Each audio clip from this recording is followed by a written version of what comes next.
Harry and Meghan had to divorce themselves from the royal family, just as Wallis and Edward had to divorce themselves from the monarchy in order to continue their relationship. Now, with the tell-all Oprah Winfrey interview, are Harry and Meghan distancing themselves from, and even setting themselves against, the Windsors? Strikes me that they feel that they can continue to control media coverage of them, control the way their image is portrayed. Yeah, we'd all like to do that. What will the future hold for Harry and Meghan and the monarchy?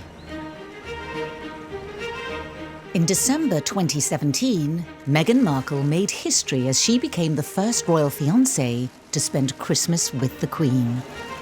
Talk about a baptism of fire. Here was a rare exception being made. Kate Middleton was not invited as William's girlfriend to spend Christmas at Sandringham with the royals, but here was Meghan doing just that. The Queen is very strict when it comes to family, and so to be invited was quite a significant thing. I'm sure Meghan Markle was absolutely terrified. Although she had only met Harry the year before, Meghan was being fast-tracked into royal life. This extraordinary special treatment could have possibly annoyed other members of the family. Perhaps Andrew and Sarah, because Sarah Ferguson had famously been not invited to spend Christmas there when her daughters and ex-husband were there. Maybe a few people might have felt that their noses were put out of joint because they've had to work so hard with the protocol and the rules and the regulations. And here enters Meghan and is straight into Sandringham. I think it would have been a very diplomatic line that she would have had to walk. Despite the huge pressures of a first Christmas with the in-laws, being face-to-face with senior royals was a perfect opportunity to charm the firm.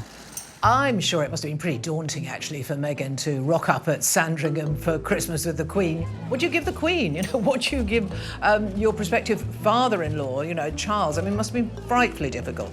The royal family have this tradition of not giving each other expensive gifts. In fact, the cheaper the gift, the better it is. Harry once gave his grandmother, you know, a pair of rubber gloves for doing the dishes. I mean, really quite bizarre presents. Meghan would have found that as extraordinary as a certain Diana Spencer did at her first Christmas by buying lavish gifts for her in-laws. She never made that mistake again. Meghan played a blinder on that first Christmas. She got a toy, a singing hamster for the Queen, and apparently she loved it, and so did the corgis. Despite winning over the Queen, Meghan's first royal Christmas wasn't completely free from controversy. After the festivities, a remark from Prince Harry on live radio was said to cause tensions between Meghan and her own family. Harry was guest editing the Today programme on Radio 4. Shortly afterwards, and he said they'd had a lot of fun at Christmas. And then he made a rather unfortunate remark. He said, I suppose it's the family she never had, meaning Meghan. Well, that went down like a lead balloon with the Markle family, obviously, and it's a remark they've never forgotten. The family Meghan was joining was a far cry from the world in which she grew up.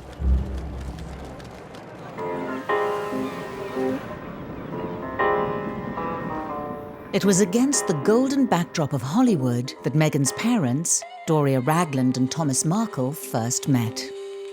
Thomas went into the entertainment industry and became a lighting director. And it was when he was doing that job on the show General Hospital, a big show, that he met Doria, who was training at that time as a makeup artist. She was 12 years younger than him, but they fell in love and got married, and Meghan came along a couple of years later.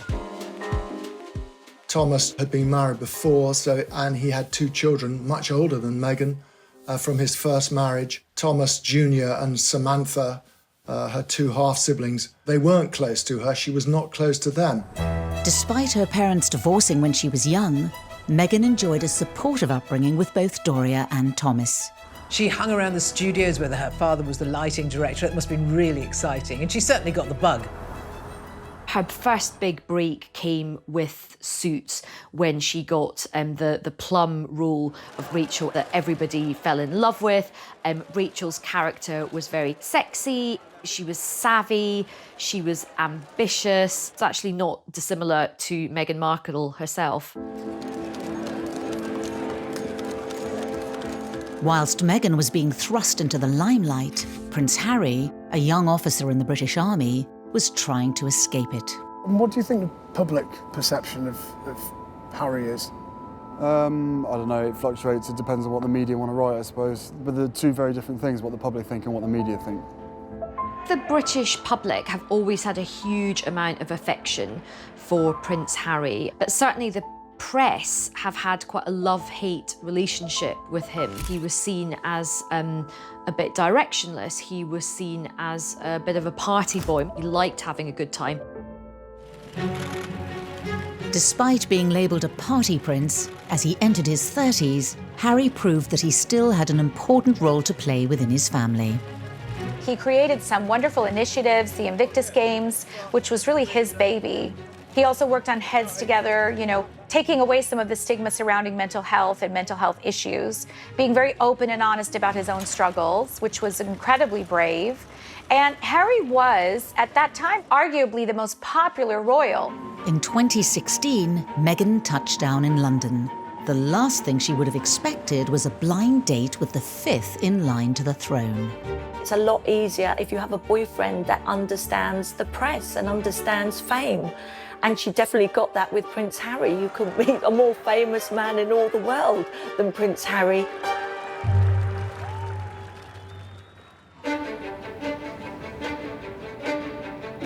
Buckingham Palace proudly announce the engagement of Prince Harry and Meghan Markle.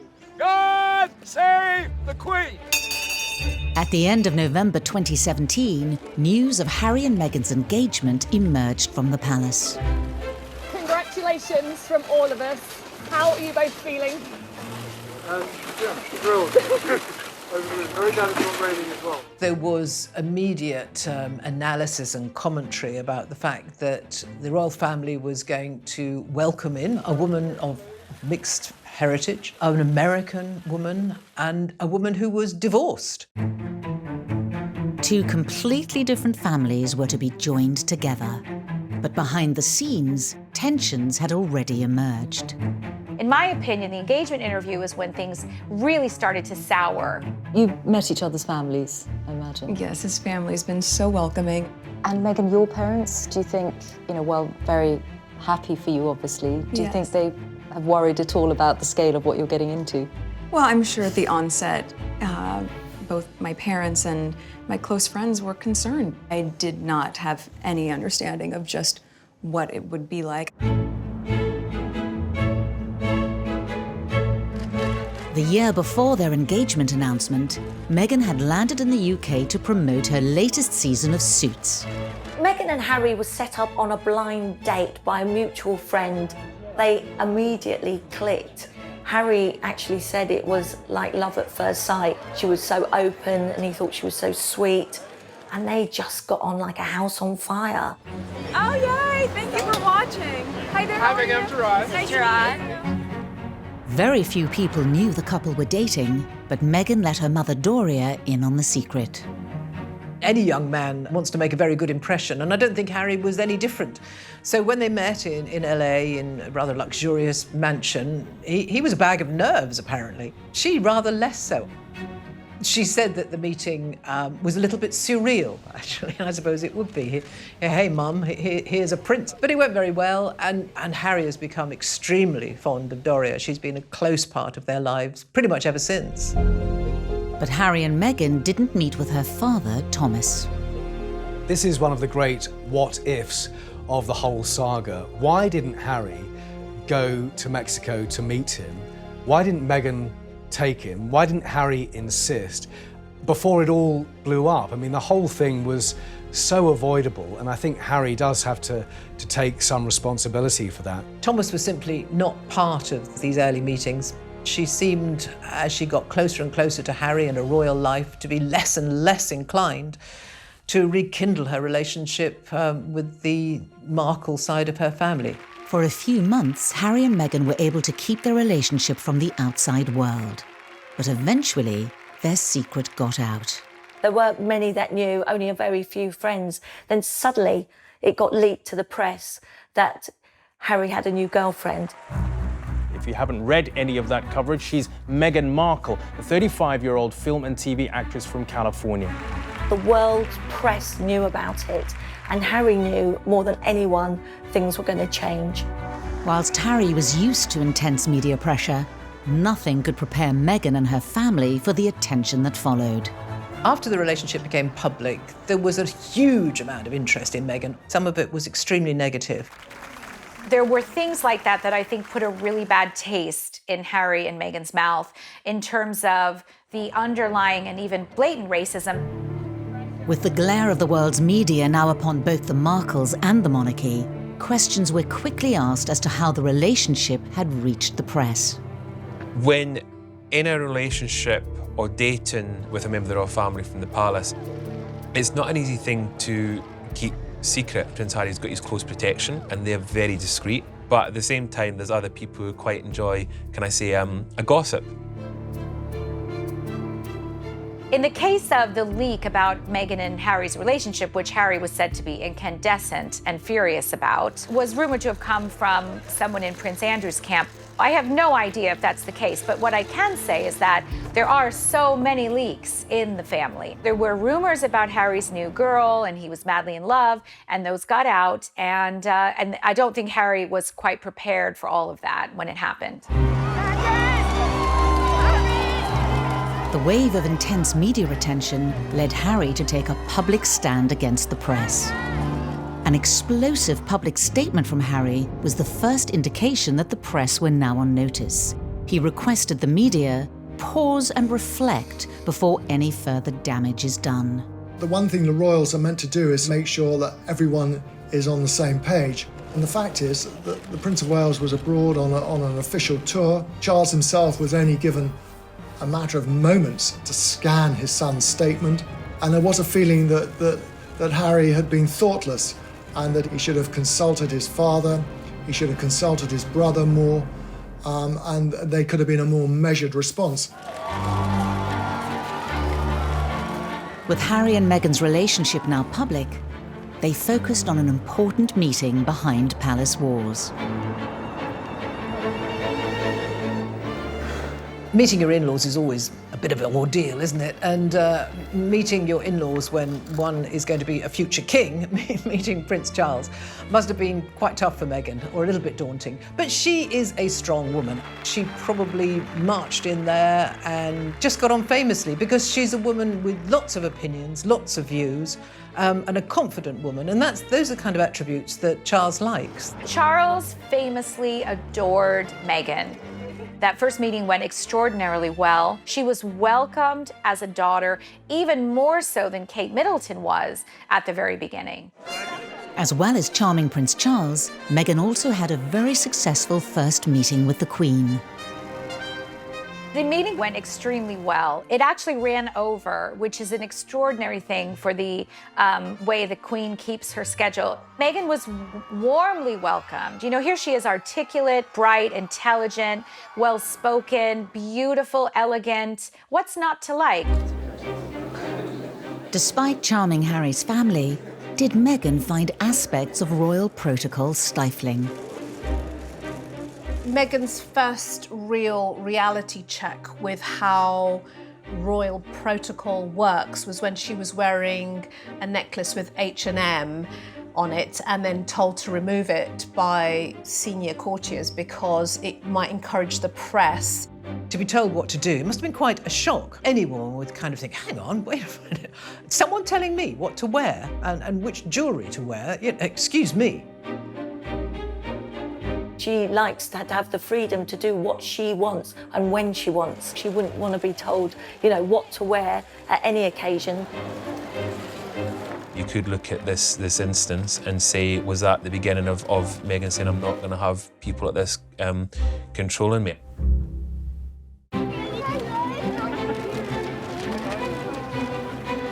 Despite a whirlwind introduction to royal life, Meghan stood firm. And as the final preparations for the royal wedding were put in place, Meghan's mother Doria was introduced to the establishment's key players. She was given VIP treatment. I suppose perhaps it was her first taste of being associated with royalty, you know, being whisked through security at Heathrow Airport. She was taken first to Clarence House to meet Charles and Camilla, and I think that went very well indeed.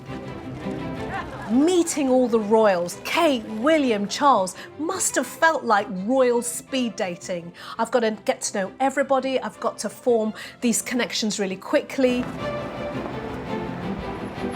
Even the rather wonderfully confident Doria found, you know, fairly awesome actually meeting the Queen. Harry again had prepared his mother-in-law-to-be by saying, you know, she's my gran, try and think of her that way. Though I don't think many people think about the Queen that way. While Doria was winning over the Windsors, another member of the Markle family was conspicuous in their absence. It had been planned that Thomas Markle would have flown over and that he was going to walk Meghan down the aisle as father of the bride. However, it came to light that Thomas Markle had worked with a paparazzi photographer to stage photographs of him ahead of the wedding. He was living in Mexico, surrounded by paparazzi. He tried to set up this deal with a photographer in the belief that they would then go away. Well, I'm afraid that just shows his naivety. He found himself profoundly embarrassed. He thought he'd embarrassed the royal family, that he'd let down his beloved daughter, who he used to call Princess. The stress of dealing with the press and the build-up to the big day took its toll on Thomas. Just days before the wedding, he had a heart attack and had to go to hospital. He had to have stents put in. By the time he emerged, he declared that he was not able to fly because of these procedures, and he pulled out of the wedding. And this was a huge drama on the eve of a wedding. I mean, it's stressful enough marrying into the royal family, but to do it with all this scrutiny and this media frenzy and this scandal around your family, you know, the stress must have been unbearable.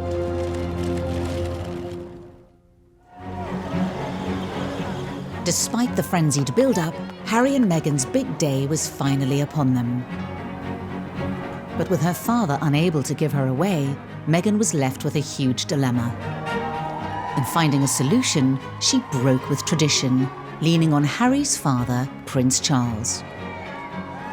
I thought it was the perfect embodiment, actually, of the modern woman, that she started out on her own, walked halfway down on her own, and then Charles joined her. It looked right. It sort of gave us an idea of what Meghan was going to be like. A sort of declaration of independence, if you like, on her part. I don't need anyone to give me away. I'm a free person. To the eyes of the world, Harry and Meghan's wedding had the flavour of a fairy tale.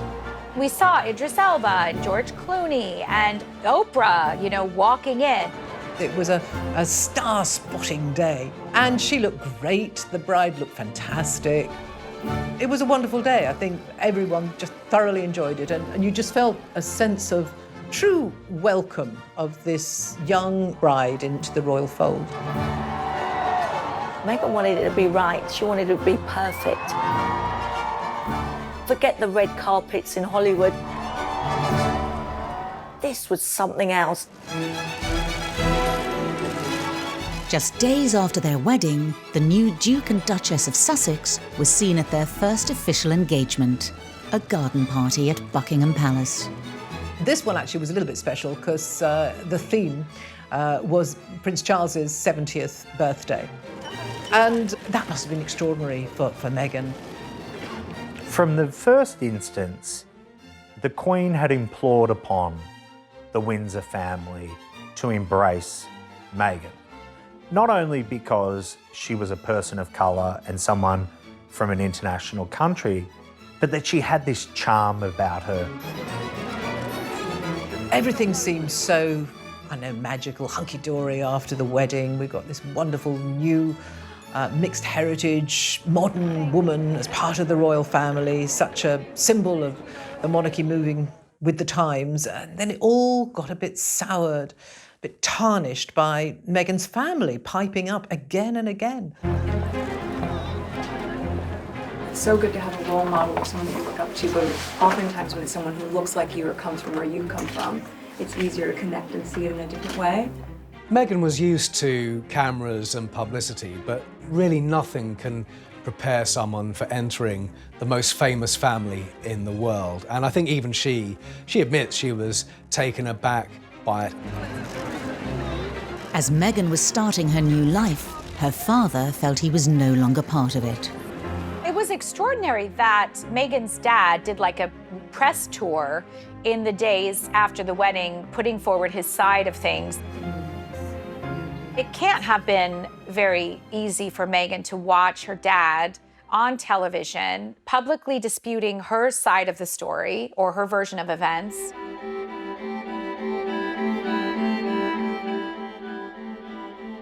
If you think about a father-daughter dynamic, and this is an intimate family space, so there are now three of them. It's Meghan, it's Thomas, and it's the media.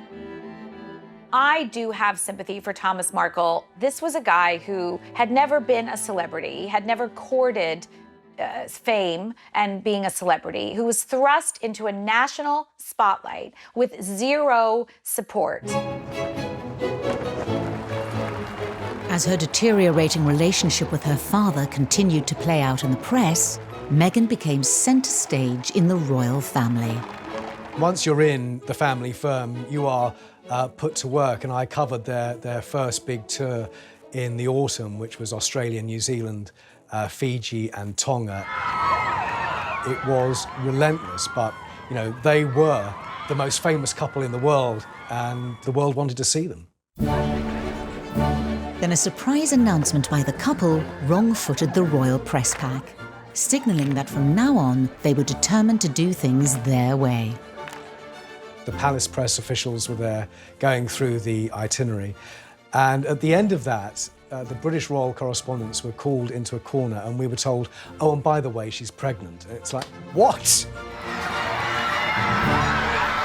It was massive news and strange timing, but I think Harry and Meghan made that announcement because who knows, in those early stages of pregnancy, she might have suddenly felt that that tour was going to be a bit hardcore and she'd need time off. As Meghan and Harry prepared to start a family of their own, wider members of the Markle family began selling stories to the tabloid press. Meghan's half-siblings, Thomas Jr. and Samantha, just seemed incapable of keeping quiet at this point. They, every other week it seemed, they came out with some more very cruel criticism of their half-sister. The fact that none of them had been invited to the wedding clearly rankled hugely. You know, Meghan's answer to that was that they played very little part in her life. The couple themselves were under increasing pressure in the media. Now the £2.4 million renovations to Frogmore Cottage came to the fore. Harry and Meghan took any kind of criticism very personally, and none more so than the debate over the renovations to Frogmore Cottage. Frogmore Cottage is not a cottage. It's quite a few different buildings that they've knocked through. Spent a lot of taxpayers' money on renovating it.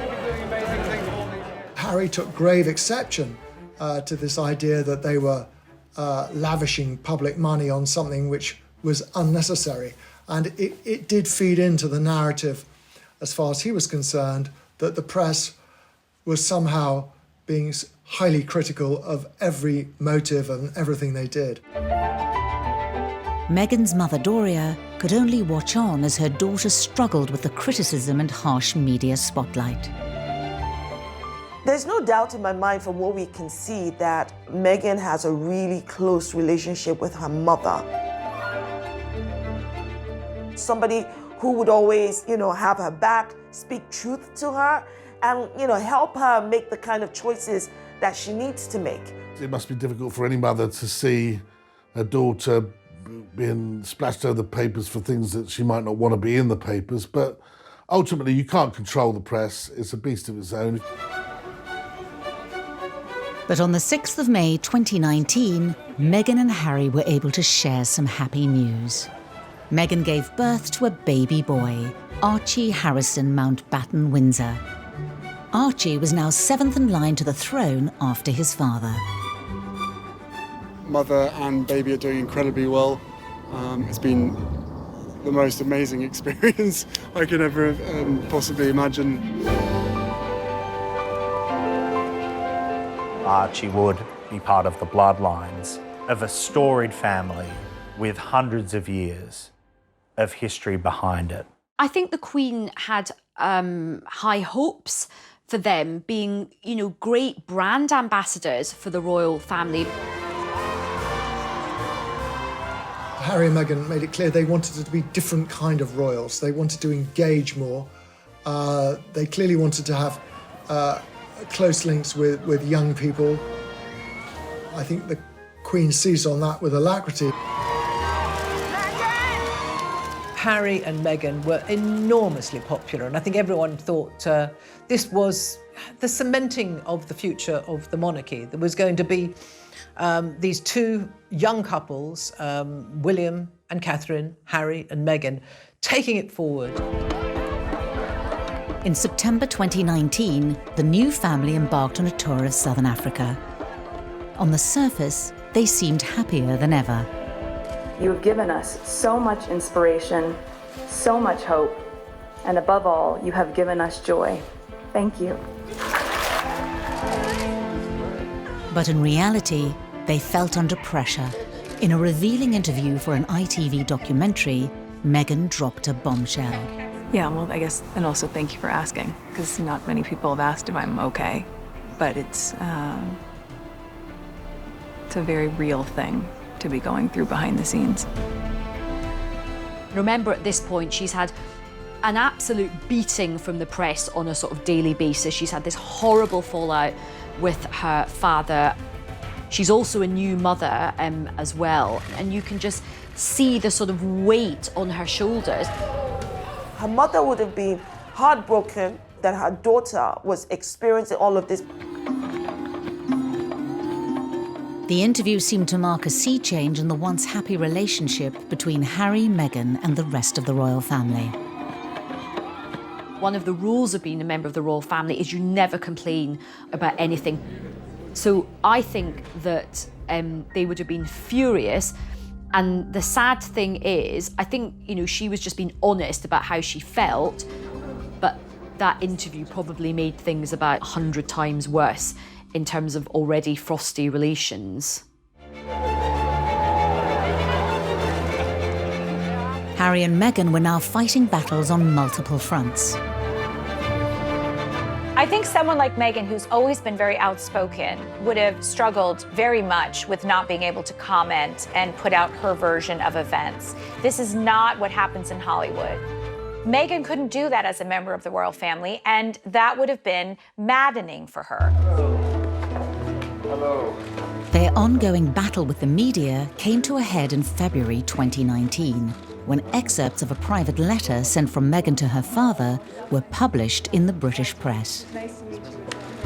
This letter was such a watershed moment, and I think this was the point at which, this was the straw that broke the camel's back, and they announced that they were going to fight back and that they were taking legal action against associated newspapers. Meghan believes that her privacy has been invaded, that she has the copyright over those letters, and Thomas Markle believes the opposite.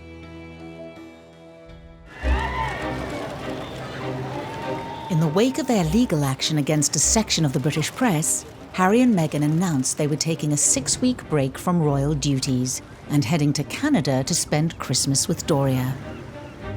What you do sometimes psychologically for yourself is you remove yourself from a situation that you find difficult and painful and put yourself in a space that you feel might be more nurturing and safe and secure. Christmas is a very, very important part in the Queen's calendar. She likes to draw her family around her. Christmas at Sandringham is quite a formal affair.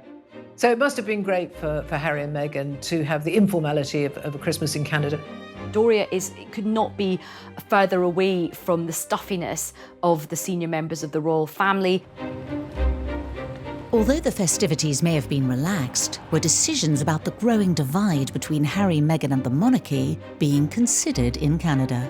I suspect that Meghan uses her mother a great deal as a source of wisdom and advice. I'd be astonished if during that time both she and Harry, no doubt, hadn't spoken about the fact that they actually wanted to step back as senior royals. They wanted an exit strategy from the royal family.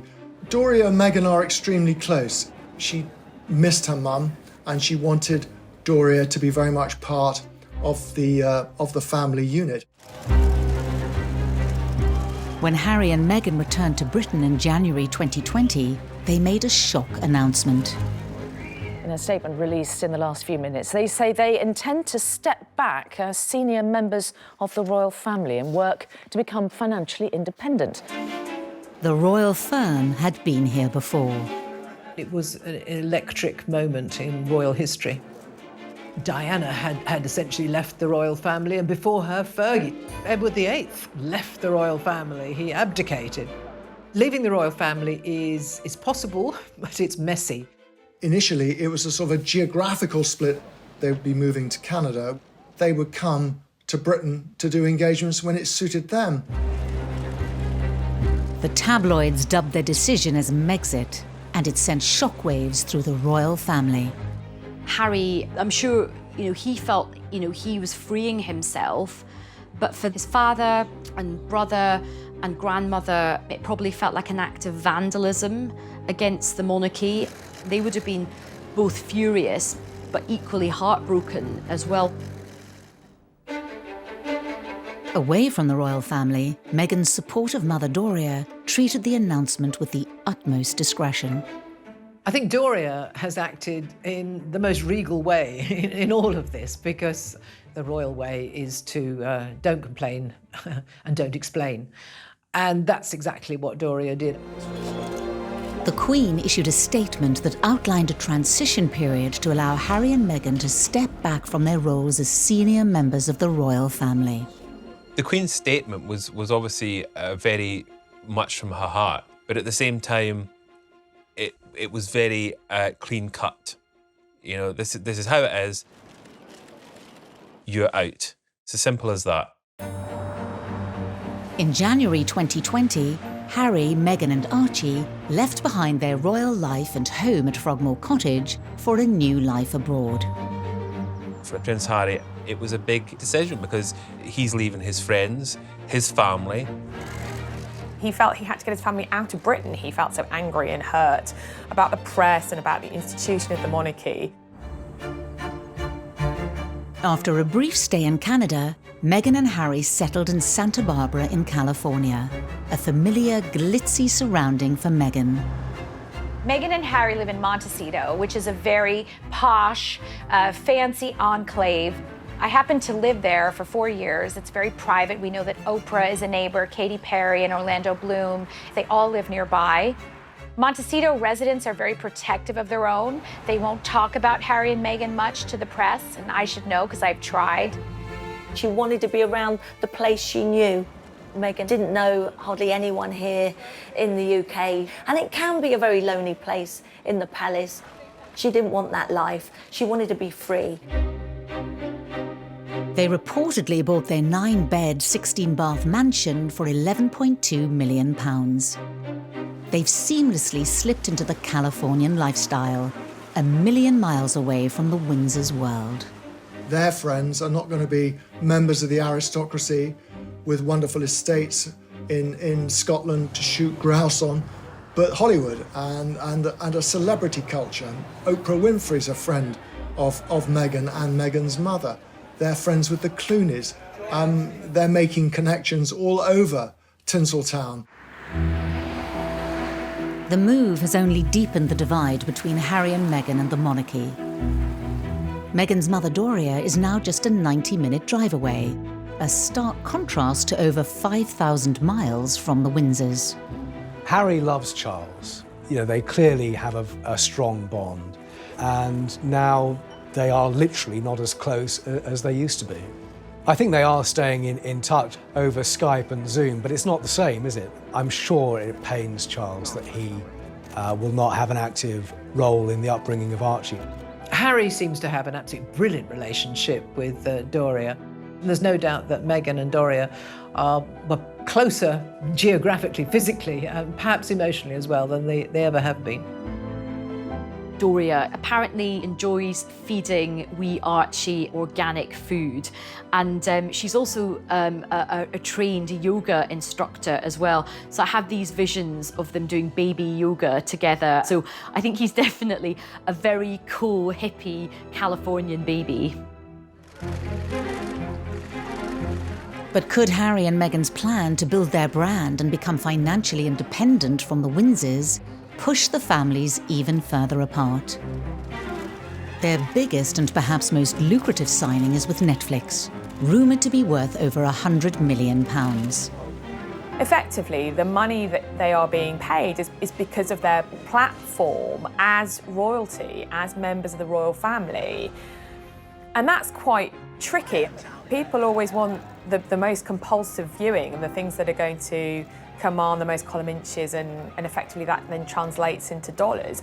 Are those personal and intimate revelations? I think that there were people who truly wished them well, but of course there were also people who wanted to poke, holes into their love affair and bring out as much dirt as they could. I think they found a way to say, you know what, enough is enough. We refuse to be pillars of abuse. The Queen is delighted by the birth of a daughter to the Duke and Duchess of Sussex. Lilibet Diana Mountbatten Windsor, who'll be known as Lily, was born on Friday in California. She's been named in tribute to both her great-grandmother, the Queen, and her grandmother, Princess Diana.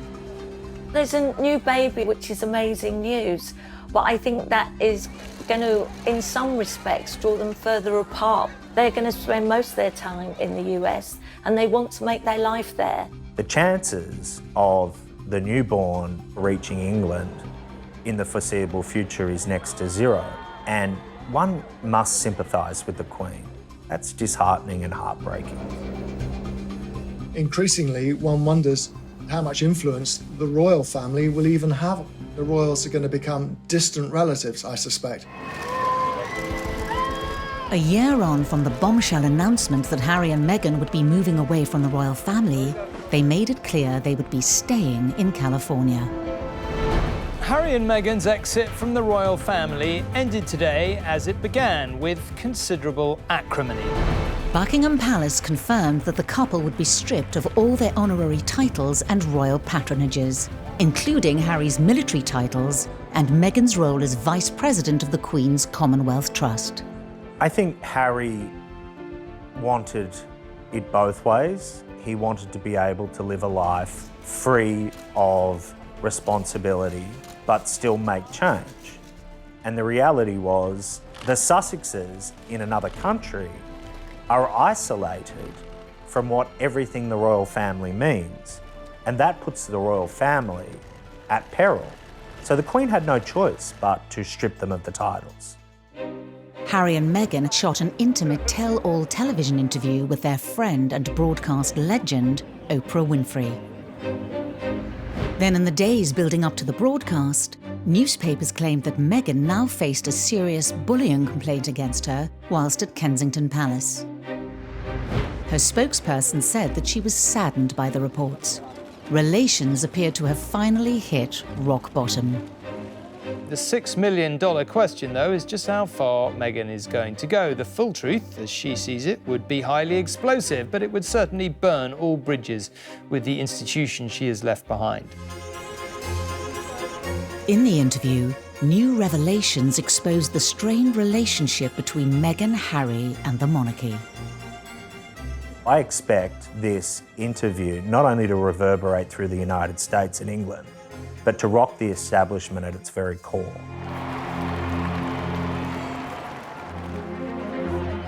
What began as a breath of fresh air cascaded into a series of family conflicts, controversies, and trouble for Harry and Meghan and the monarchy. These are family stories that are complicated, run deep. If people feel very hurt and betrayed and they feel that this relationship is broken beyond repair, then that might be the reality. I think that in the initial stage, there was a fairy tale about this, but that fairy tale was quickly shattered. She was ready to do what it takes to be, to be a wife for Harry and to be a member of the royal family that the country can be proud of. But I personally don't think that wanting to be a member of the family should cost you your independence or independent thought. I think it's a real lost opportunity for the royal family that they couldn't make it work, that Meghan couldn't become an integral part of the future of the monarchy. The monarchy could be seen to be so much more inclusive, modern, moving with the times, evolving. I think it is extremely sad.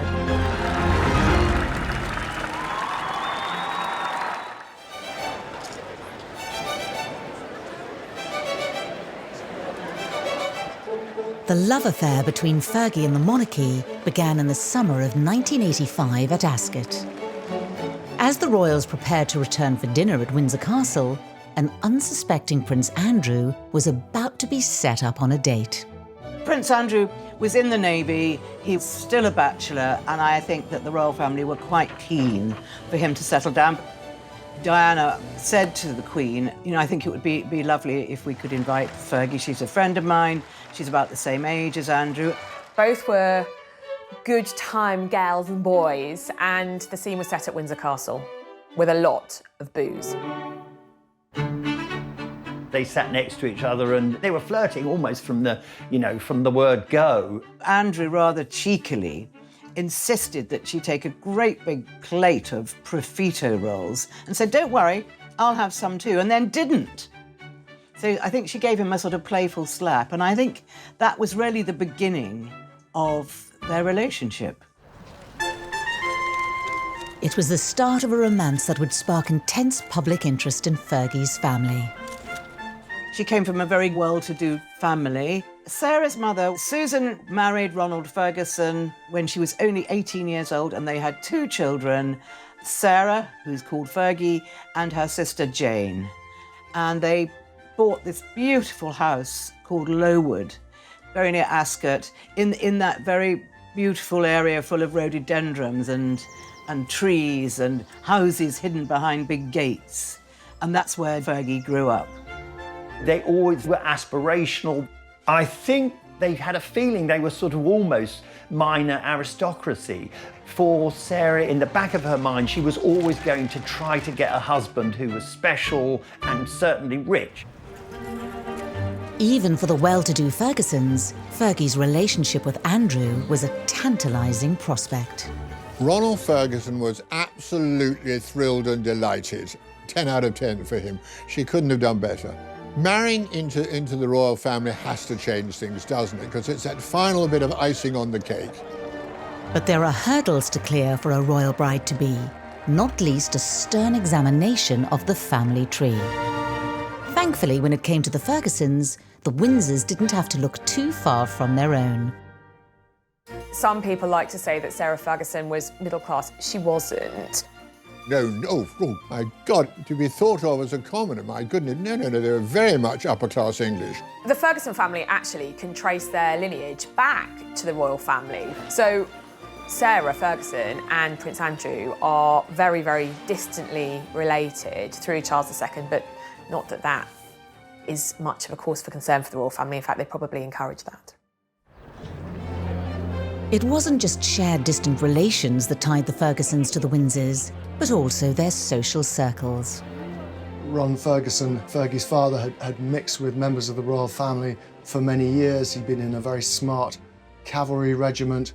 He'd ridden alongside the Queen on the Mall. He'd played polo with Prince Philip. And of course, he managed the polo lifestyle of the Prince of Wales. So they were a family that the Windsors were familiar with. But Fergie's well-connected background hid a childhood trauma. By the age of 13, her parents, Ronald and Susan, had separated. Sarah was at a pivotal age. I mean, those early teenage years, it can really mess with your head when things at home aren't the way you want them to be and aren't the way you expect them to be. She had this magical childhood, and then suddenly it all sort of folded. She talks about it herself, how that's when she started to feel very insecure and inadequate, and she blamed herself for the breakup of her parents' marriage. In 1975, Sarah's mother Susan left the UK to start a new life with a new man in Argentina, leaving Sarah and her older sister Jane to be brought up by their father. As Sarah grew into adulthood, Ron Ferguson's influence on her would be profound. After Sarah's mother ran off to Argentina, she became quite a daddy's girl.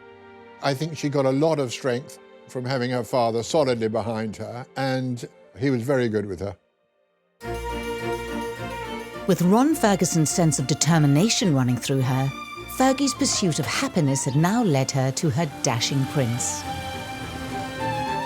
As their courtship blossomed, it was soon time for Andrew to take the relationship to the next daunting level.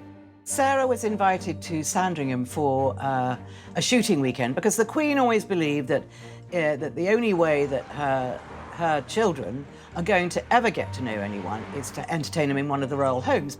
Well, I think for Sarah to meet the Windsors is a hugely pressurizing point in her early relationship with Andrew, because here you are, you're the outsider coming in. You know that everybody's gaze is on you. Her own mother and father had been to Sandringham for shooting weekends, and obviously they had told her what to do. So she was not completely ignorant of how it was going to work, but she was very nervous. So I think she found herself in that situation feeling, I don't know if they're going to like me. I also want them to absolutely adore me. And all that at once can be a pressure cooker situation for things to go monumentally wrong. And I think in Sarah's case, they kind of did. When she walked into the double sitting room at Sandringham, I think she tripped over one of the Queen's corgis and she spilt her drink. And then in her fluster, she just thought, who are all these people? So she just curtsied to everyone because she knew that that way she wasn't making a faux pas. After that, I wonder whether, from Sarah's point of view, what she wanted to do was redouble her efforts to really please them and be the perfect person in their eyes. Despite less than royal first impressions, Fergie set about winning over the Windsors by appealing to their interests. She was someone who really threw herself into the pursuits that the royal family value. For example, she learned to drive four in hand, you know, carriage driving, the thing that Prince Philip at that time absolutely loved, and she was pretty good at it. And Philip thought this was extraordinary. She had learned to ride at a very young age, and Her Majesty loves horses and she liked to ride, and the fact that Sarah could accompany her on horseback was another huge plus. After finding common ground, Fergie's outgoing nature began to charm the Windsors. I think with the royal family, when they're in their personal time, it is a very outdoorsy kind of life that they lead, hunting, shooting, fishing, and she was up for all of that. So her larger-than-life, boisterous, up-for-anything personality very much endeared her to them. So, you know, the stars were really aligning very quickly for Andrew and Fergie because she had made such a big impression on his family. Sarah had passed the sternest of royal tests. Her family were up to scratch.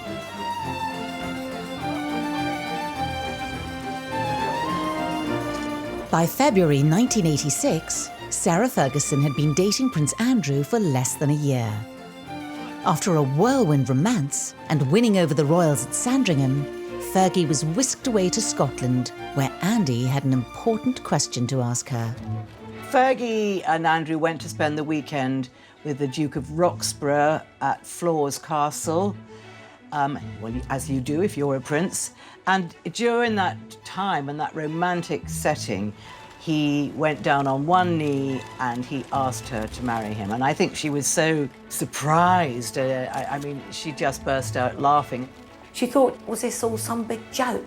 You know, because she was felt she was so un-princess-like. She wasn't this perfect-looking girl, and she just couldn't believe it could quite happen to her. She said, of course, of course. She was just over the moon. The Fergusons, when they realised that their daughter was engaged to Prince Andrew, I mean, they were, you know, they were ecstatic. They thought this was the most marvellous thing. How do you feel this morning, Meghan? How do you expect me to feel? Excited. I feel absolutely thrilled.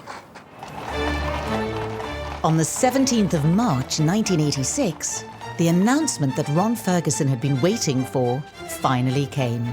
Sarah Ferguson and Prince Andrew were to be married. Do you remember what he said? Absolutely, but I'm not telling you. It was the epitome of the social ambitions of Ron Ferguson to have his daughter marrying the Queen's favourite and second son. I mean, it put them front and centre of British public life. He went from being, you know, a landowner to being a member of the House of Windsor. And he referred to himself as being a member of the royal family. So, you know, the Fergusons had arrived. Thousands of miles away in Argentina, Fergie's mother Susan was a little more restrained than her former husband in reacting to her daughter's impending nuptials. How do you feel today? Very happy, very pleased. Do you think that something might change in your life from today onwards? No, I don't see any change. Because she went to live in South America, I think that Susan, Sarah's mother, didn't feel that the marriage would change things for her. But it's a curious thing, she was very wary. After months of planning, on the 23rd of July 1986, the big day arrived. With her father by her side, all eyes were on Fergie as she prepared to become the Duchess of York. Fergie herself, you know, she was very nervous, but she had her father at her side in the coach going to Westminster Abbey, and he just made her laugh and told her jokes all the way there. It was huge. You know, Andrew was fourth in line to the throne. He was the favoured son. And so, you know, this had to go really, really well. The focus was also on the Windsors and how they would accommodate Fergie's fractured family. The etiquette can be quite tricky when you've got extended families, broken families. I mean, by this stage, both Sarah's mother and father had remarried. She had half-sisters, half-brothers. Were they all going to be invited? Was it okay? You know, is divorce still a dirty word in the royal family? The other thing to remember is the fact that Fergie's mother had married an Argentinian. That was obviously a discussion at the time. It wasn't that many years since Britain had been at war with Argentina over the Falkland Islands. So there are all these sort of minor diplomatic niggles in the background which could affect, if you like, sort of the long-term integration of these families going forward. But things had moved on by this time, in 1986, and both her mother's partner, Hector, and Ronald's new wife, also called Susan, were invited. And in fact, actually, her half-brother and half-sister from her father's new marriage, they acted as page boy and bridesmaid. So it was very inclusive. It was very forward-thinking of the royal family to embrace them at that stage, because it was relatively new at the time in the UK, where you started having these, you know, more complicated family structures, and very much in their interest to bring them in, because ultimately they also become, in a way, ambassadors in terms of the royal brand. With the Ferguson family warmly welcomed, Fergie relished the day that she finally became a royal. I remember her saying to me, you know, the little girl that used to play tag with Andrew was now marrying her prince, and he was her prince. She truly loved the man, and she couldn't quite believe it. You couldn't take that smile off her face. It was almost a sort of, yeah, I've done it. You know, here I am, right up here marrying the Queen's son in full view of everybody. I think there was a sense of triumph about her in many ways, but also a sense that it's unbelievable, isn't it? It's me, it's just me, Fergie.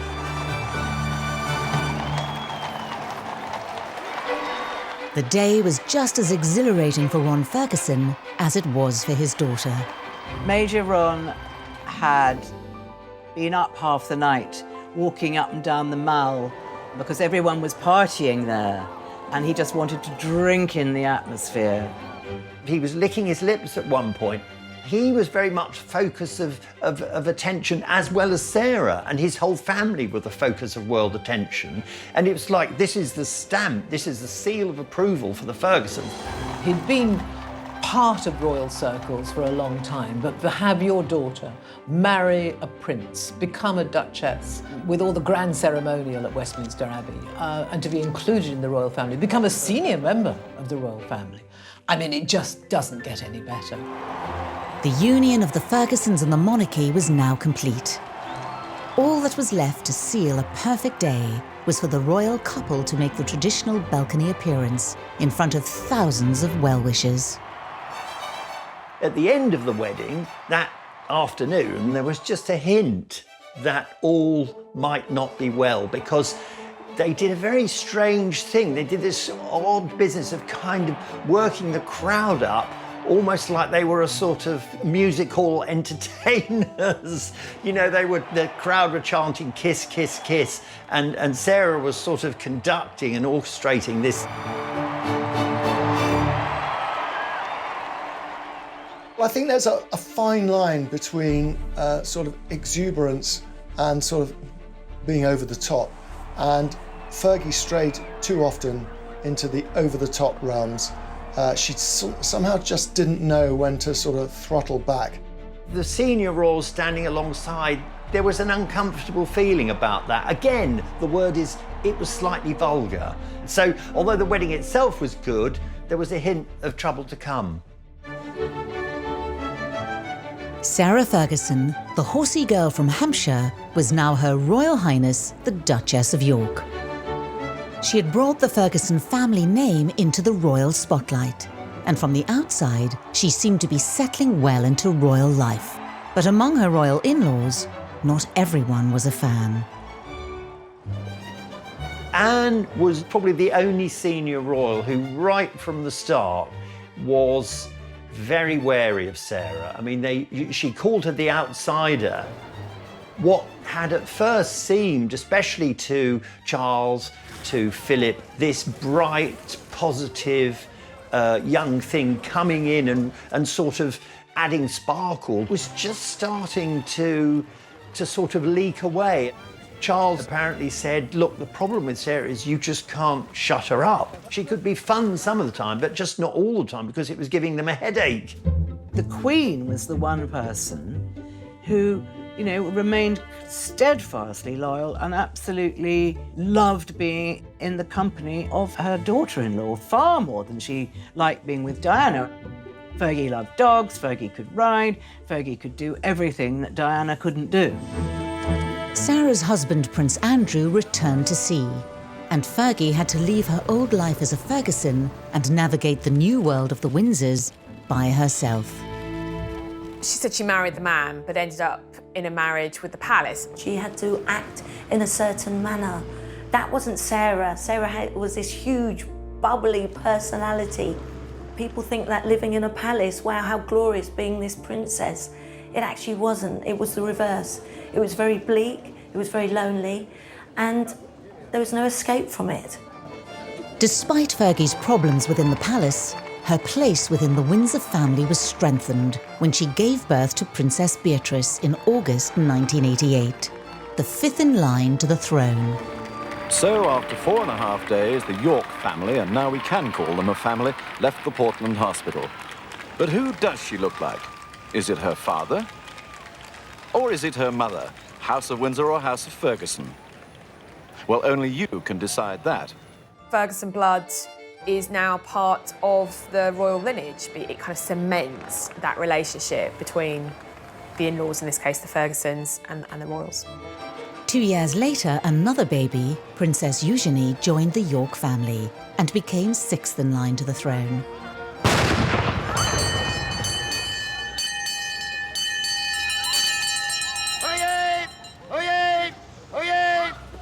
Her Royal Highness, Duchess of York, was safely delivered of a daughter at 7:58 p.m. today. Her Royal Highness and child are well. Sarah had given the Windsors their first royal princesses since Princess Anne's birth. Her most significant champion, the Queen, even came to visit the Duchess in hospital. But despite the monarch's support, Sarah seemed to be losing allies within the royal circle. Even the British press, who had once welcomed her with open arms, began to criticise her behaviour. Fergie and Andrew first went to America. They were in Los Angeles, and I was there. I was part of the press crew there. I just remember they were at this very big conference, and Andrew was giving a speech, and then Fergie got up and gave a little speech. Sarah, and I know against advice, wanted to make a speech, which, the wives of royals wouldn't normally do. It's breaking with protocol. But she insisted. At last, I have the turn to talk. All these men around here. Love you! I'll see you later. That phrase, it was only a joke, but it had a sort of sexual connotation, which is a complete no-no. The worm had turned somewhat by then, and Fergie was not enjoying the same sort of flattering headlines that she'd had up until, in the early years of the marriage. It was Ron, her father, who stood up for her. Although the tide was beginning to turn against the Duchess, it was ironically her father, Major Ferguson, who first brought disgrace into Sarah's new life as a Windsor. Well, in 1988, there was a huge scandal about Ronald Ferguson being photographed entering a club called the Wigmore Club. Now, the Wigmore Club was a club for men, and it offered massage. And the rumour got around that the massage wasn't quite all they offered. It was deeply embarrassing for Ron Ferguson because he was enjoying the sort of reflected glory of being associated with the Windsors, and then all of a sudden he had his antics just splashed all over the front cover of all the tabloids, and of course must have deeply embarrassed his daughter. The fallout from this scandal of the Wigmore Club was enormous, because at the time Ronald ran the Guards Polo Club, and he had a very responsible job, but this scandal really besmirched his name. He issued a statement to clarify reports in this morning's newspapers. In it, Major Ferguson said, "I have not been sacked and I have not resigned, but I was not re-elected and was not prepared to accept the alternative position." Prince Philip, who was president of the club, refused to help. He kept asking to meet Philip and his daughter's father-in-law, and Philip refused because of the associated kind of taint. And it's just, you become basically persona non grata. And unfortunately, look, families, we all fall out, we have tiffs and things like that, but when you have a fall from grace like that within the royal family, it takes a very, very long time to be accepted back in, and in some cases, never. Fergie becomes guilty by association. This is your father, this is what he's done, and she almost has to mop up after that particular scandal and redouble her efforts once again to get into the royal family's good grace. Sarah's loyalty to her own family was tested by her father's scandal. With her new husband, Prince Andrew, often at sea, her loyalty to the Windsors was now also tested. Fergie was a very needy woman. She needed her man there, she needed him beside her, and often when Andrew came back from these long stints, his main preoccupation was either golf or watching television because he was simply too tired to do anything else. And the marriage began to unravel. Sarah's friendships with other men began to be scrutinised, particularly when she became close with American businessman Steve Wyatt. Fergie's new friendship was revealed in the newspapers when a cleaner found photos of them on holiday, and the press began to ask questions about the Yorks' marriage. The stories claim that the Duchess travelled to Morocco with Mr. Wyatt and met for other holidays, parties and private dinners. A cleaner at Mr. Wyatt's former flat is said to have found photographs of the couple together. It wasn't an obvious example of definite proof of infidelity, but, you know, it was pretty close. Separation was a huge step forward, and one which the Queen must have been deeply saddened about, but they clearly needed a break from each other because things were not happy. But I think the Queen was as baffled as the rest of us as to why it had come to this. Sarah had to decide to either make the marriage work or move on. And in March, the Duke and Duchess announced their separation. The Yorks' apparent separation leaves 2 young children in an unprecedented position so close to the throne, and a young woman whose role and future as a divorced Duchess of York will take the royal family into uncharted waters. After the separation was announced, all Sarah's formal appointments, all the events that she was booked for, they were all cancelled. Fergie's royal life stopped. Once you've stepped across a certain line, you're cast into outer darkness, and that's what happened to Sarah.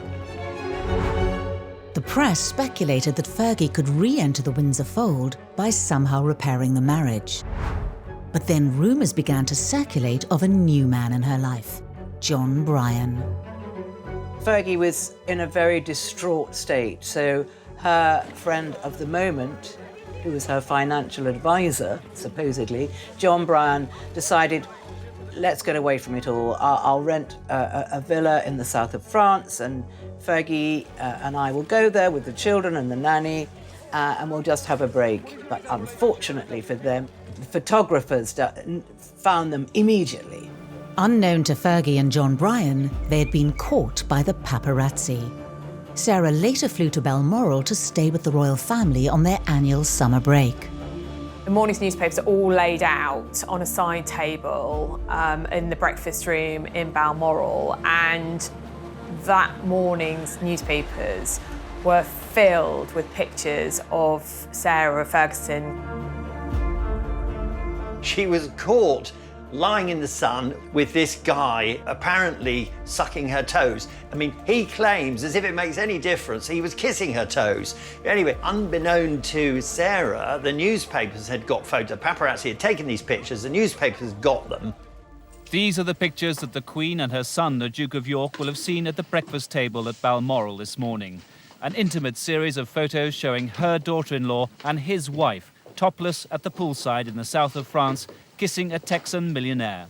The Queen's granddaughters, 5th and 6th in line to the throne, are pictured standing by watching. I mean, it's impossible to imagine the shock, the horror, even for someone as self-confident as Sarah, when she saw these pictures. And apparently Prince Philip came into the breakfast room, picked up one of the papers and just threw it in front of her and walked out. Fergie had shamed the Ferguson and Windsor names and left Balmoral soon after. The Duchess of York left Balmoral Castle today using a side entrance of the royal estate to drive to Aberdeen Airport. Her 2 daughters, Princess Eugenie and Princess Beatrice, were with her. No longer the luxury or privilege of an aircraft of the Queen's flight, for the Duchess just an ordinary scheduled flight to Heathrow. Fergie was out of the royal family, and divorce proceedings began between her and Prince Andrew. But as the mother of the 5th and 6th in line to the throne, she still had to navigate the world of the Windsors. Well, basically, after the breakup of the marriage, the family ignores Fergie. Prince Philip is absolutely incandescent with rage with her because he feels that she's let down the monarchy, which he has spent his entire life supporting, i.e. his wife, the Queen.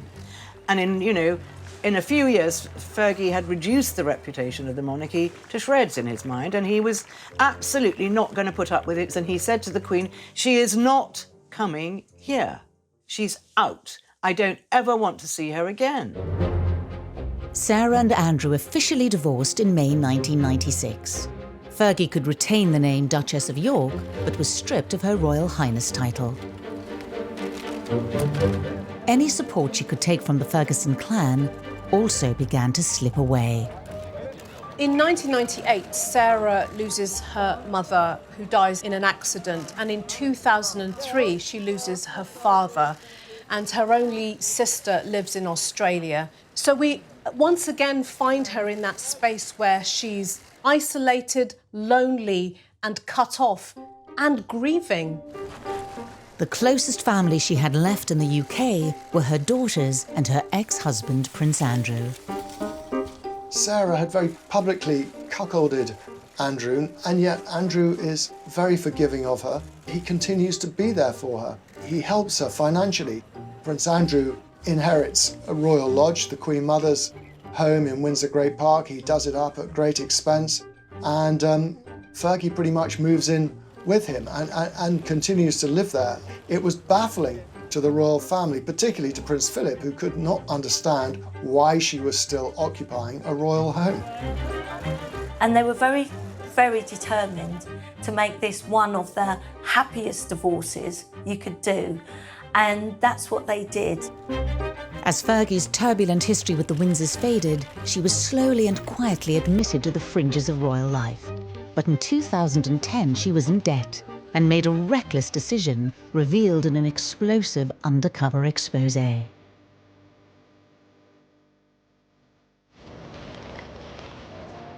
Undercover reporter Mazia Mahmood, dubbed the fake Sheikh, had posed as a businessman and lured Sarah into a financial sting. At the time, Andrew was the UK's trade envoy. Although there was no suggestion of any wrongdoing by the prince, for Fergie, it looked even worse than the toe-sucking pictures with John Bryan that had effectively expelled her from the royal family. It was considered to be particularly damaging because it was selling the royal brand for the highest bidder.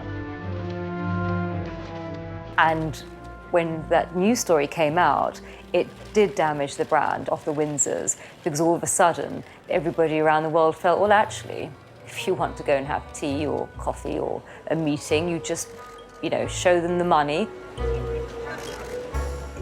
I don't think the royal family could envisage a worse betrayal than someone selling access to them.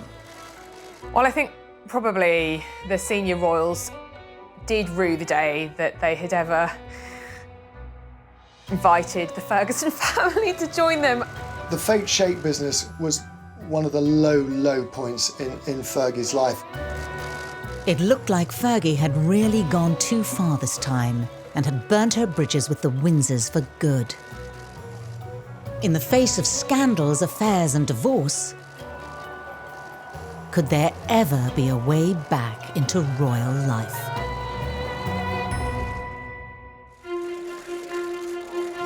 There were only two things that joined the Windsor and the Ferguson families together indefinitely. Their names were Beatrice and Eugenie. The children are the glue between the Fergusons and the House of Windsor, and that glue is unbreakable. Having grown up in the shadow of their parents, as young women they found themselves torn between the Windsors and Fergie. Beatrice and Eugenie by this time are adults. They're very conscious of their position within the royal family, but they also have this relationship with their mother, who is such a pivotal part of their lives. I'm here for you, Mom. Yeah, thanks, Mum. I see myself as a mini mummy, so I kind of have this sort of image that anything you could do, I want to do better. So I want to... I have to tell you, that's easy. It's almost a sort of split world. The wild side of them can come out when they're with Sarah, and it certainly does. And then the restrained side, they perform for the royal family. The Queen loved Eugenia Beatrice. They've done terribly well, considering the hot water that their grandfather and their mother and father have got themselves into. This tug-of-war for the princesses reared its head in the most public of settings. In 2011, the royal family came together to celebrate the wedding of Prince William and Kate Middleton. Royal weddings are a chance for us to have a window, a peep into the Windsor world, It tells us who's in and who's out. In 2011, Fergie was plainly still very much out. Princesses Beatrice and Eugenie were invited along with their father, but Fergie was left firmly out in the cold. I've always thought it's incredibly harsh, actually, for the girls to be invited to things like the wedding of William and Catherine, you know, prominent role in that, and their mother not to be there. The wounds were still raw for the royal family, and the split between the Windsors and Sarah Ferguson seemed irreparable. When she wasn't invited to Kate and William's wedding, it was extremely hurtful for her. As she said to me, you know, she was the last girl to go down that aisle. Sarah felt a real knife in the heart that she couldn't be with her daughters. That was a real nail in the coffin for Sarah. But even the princess's appeal only went so far with the Windsors. Andrew and brother Charles had reportedly been at odds for years over the role of the princesses in the future of the royal family. He wanted them to be treated as senior royals, and they're not really. He wanted all the trappings, the money, the protection that goes with that role. And he foresaw their future as being full-time working royals. This is not how Prince Charles sees it. He wants a slimmed-down monarchy, and he didn't want them being part of the royal finances. For Fergie herself, there was to be a glimmer of hope. After Prince William's wedding, the Queen started cautiously inviting Sarah to some events. She's occasionally invited to Balmoral. She's been to Ascot. I think the Queen is mellowing in her old age. I think very tentatively the Queen is sort of saying, OK, look, we're just going to try this, but if you put a foot wrong, it will all stop again. Then in 2018, there was a thawing of relations. Prince Andrew and his daughters were invited to the wedding of Prince Harry and Meghan Markle. But so too was a new key guest. When Harry and Meghan married, he made it very clear that Fergie should be invited to the formal wedding. Harry was probably using the invitation as a sort of a reconciliation, an olive branch. He knew that Fergie was not popular with some members of the royal family, but he wanted her there because she was important to him and to his childhood. Harry was not the only royal getting married that year. Princess Eugenie had her self-found love and was due to marry Jack Brooksbank only months later. It was to be a test of the status of Andrew and Sarah Ferguson in the royal family. Princess Eugenie's wedding to Jack Brooksbank was really the string that pulled Fergie back onto the periphery of the royal family, because she's mother of the bride. There's no way that she couldn't be invited, and I think it was a uniting of the families. If there's any link, positive link, between the Fergusons and the Windsor, it will be the two daughters. So there's almost an inevitability about Sarah being with members of the House of Windsor because of their children. But while the Queen had been cautiously warming towards Fergie, this didn't extend to her husband. For many, many years, Philip absolutely refused to have anything to do with Fergie at all. And if she walked into a room, if she happened to walk into a room, which was pretty rare, he'd exit stage left immediately. It was Sarah Ferguson, who had walked down the aisle 32 years before, who was the most nervous on the big day. Having not been part of the royal family for so long, she didn't want to put a foot wrong. She only just beat the bride to the door of St George's Chapel, and she got out just waving, and she was like on ebullient form. But as the guests gathered inside the chapel, there was some nervousness around the arrival of a key royal guest. There was a huge amount of speculation before Eugenie's wedding about whether Philip would finally give way and be in the same building as Fergie. He managed to make it to St George's Chapel and took his place in the ceremony, not far from Fergie. Fergie had a qualified return to the fold as guest of honour in the heart of Windsor Castle, for her daughter would always be a Windsor. But within a year, it all came tumbling down.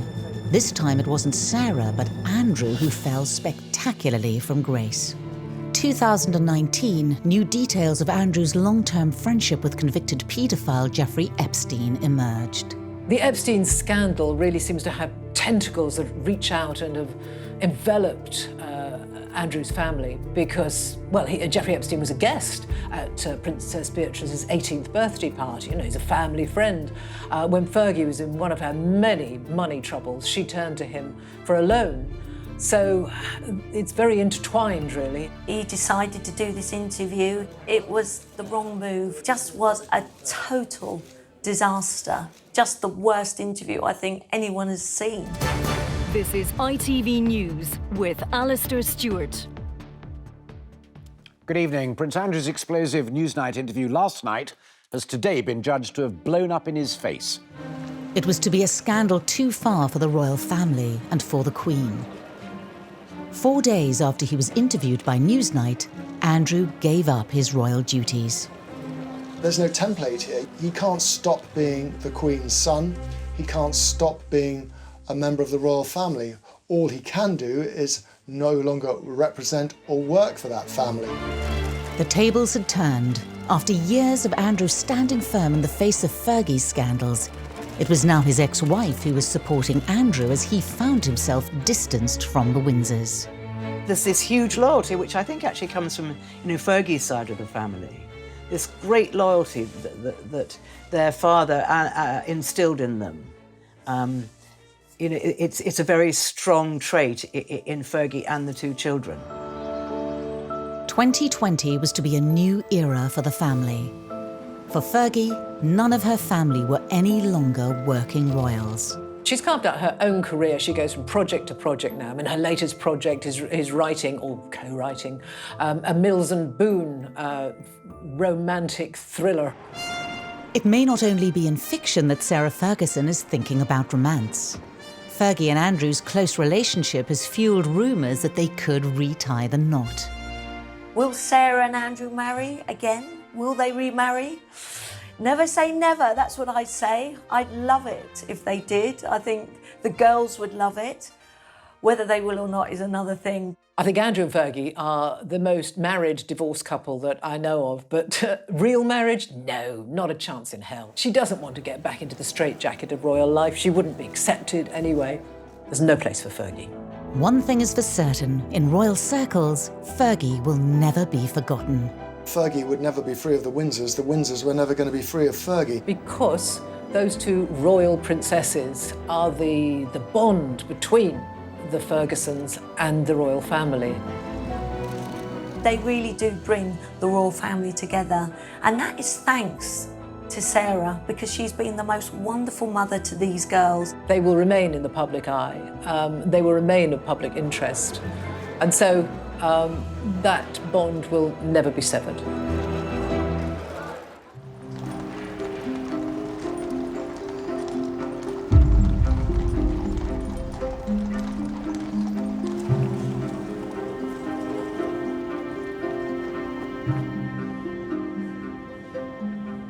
When Charles Spencer went to the pulpit, we expected it to be emotional, but his eulogy was explosive. I stand before you today, the representative of a family in grief, in a country in mourning, before a world in shock. In front of the royal family and a global television audience of billions, Diana's younger brother launched into a devastating attack on the House of Windsor. I thought, oh my goodness, he's actually damning the royal family. I pledge that we, your blood family, will do all we can to continue the imaginative and loving way in which you are steering these two exceptional young men. It was critical of the monarch to her face, critical of the royal family to their faces. So that their souls are not simply immersed by duty and tradition, but can sing openly as you planned. Earl Spencer's eulogy was an extraordinary act of rebellion. For centuries, there had been a strong alliance between the Spencers and the Windsors. Charles Spencer, making this eulogy, was looking across the coffin of his sister towards the Queen.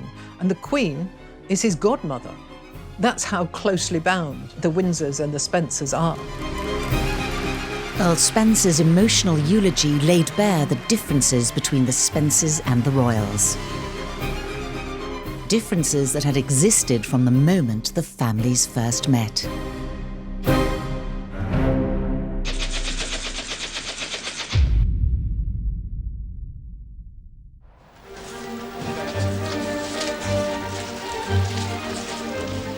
Back in 1980, the press were desperate to find out anything they could about a young English aristocrat called Lady Diana Spencer. From the moment she was pegged as a girlfriend of Prince Charles, Diana's life had been turned completely upside down. She'd gone from being just a regular girl about town, albeit a very upper-class one, to suddenly the centre of media attention. It was absolutely overwhelming. While the world might have only just learned her name, the royal family knew the Spencers well, very well. And as a Spencer, Diana would make more than a suitable spouse for the heir to the throne. Diana came from a truly aristocratic family. The Spencers go back centuries, you know, and had been part of the nobility of this country for a very long time. The Spencers of Althorp came to prominence in the 15th century, when their enormous fortune brought them an earldom from Charles I. For the next 300 years, the Spencers were regulars at the royal palaces. You can look to almost every generation and you'll see that there's a connection between the Spencers and the Windsors. Both of Diana's grandmothers served the Queen Mother in one way or another.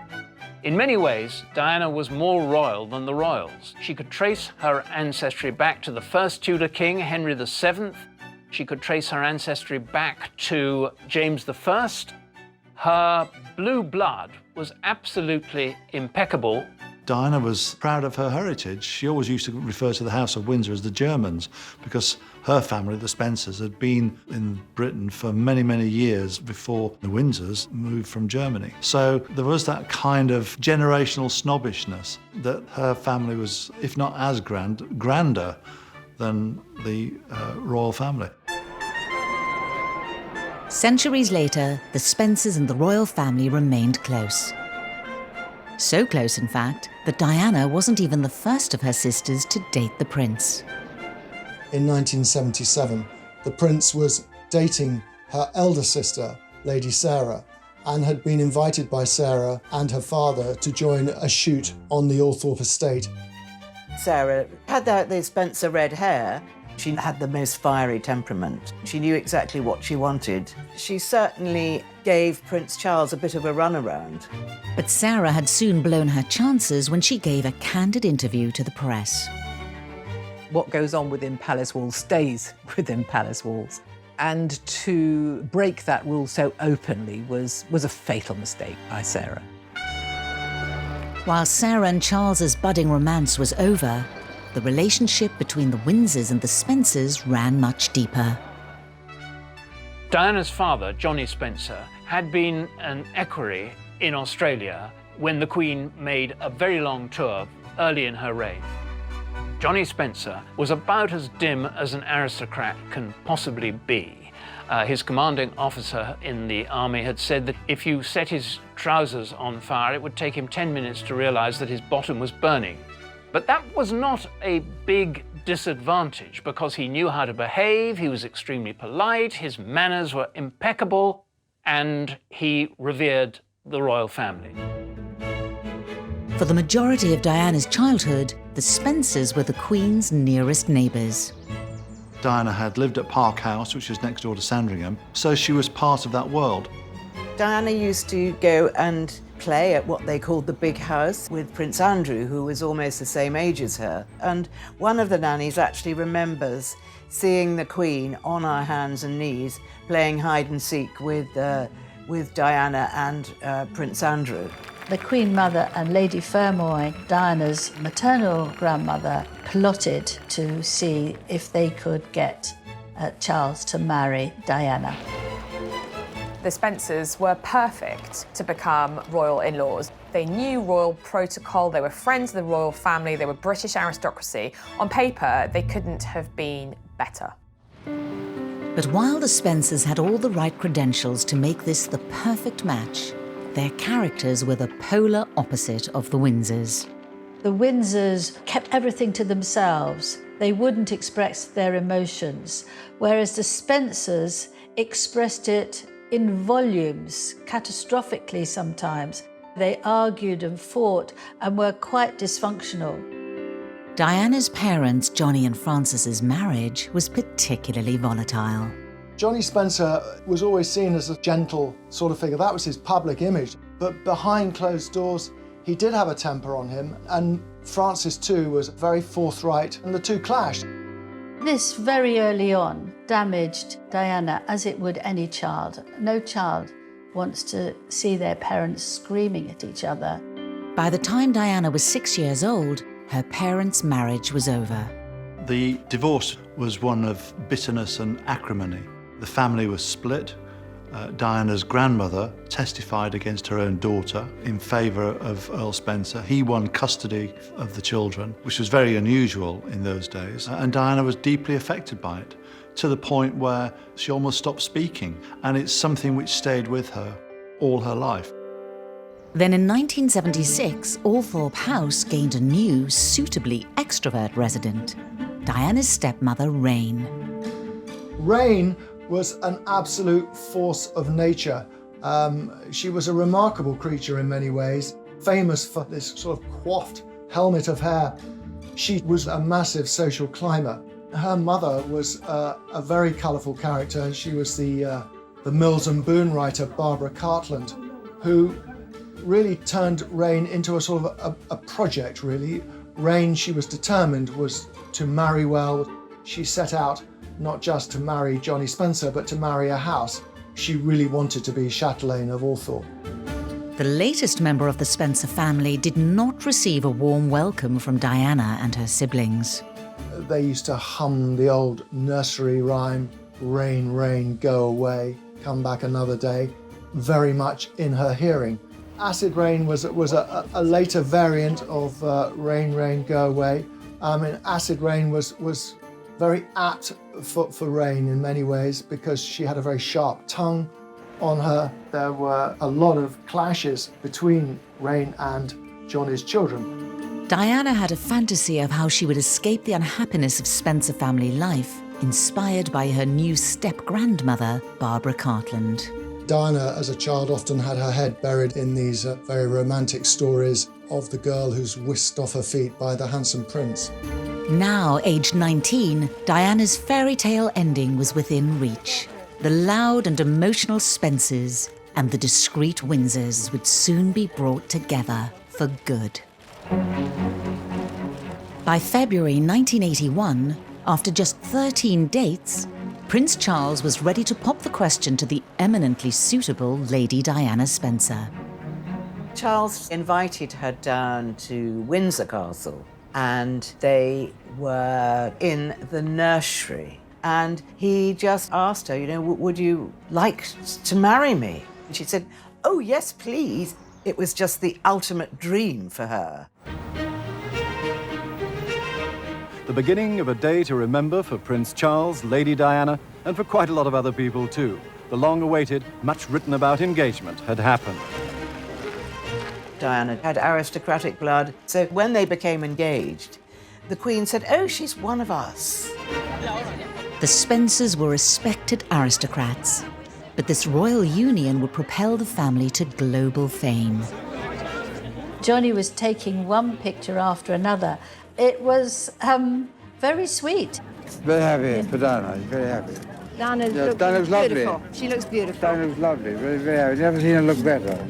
I think that a lot of people were suggesting that he'd enjoyed a drink or two, but of course he'd had a stroke in 1978, which had impacted upon the way he spoke. It was the ultimate recognition of the aristocracy and the amazing family the Spencers were, that the heir to the throne would want to marry his daughter. For Diana's stepmother, Rain, this was the moment in the spotlight that she had been waiting for.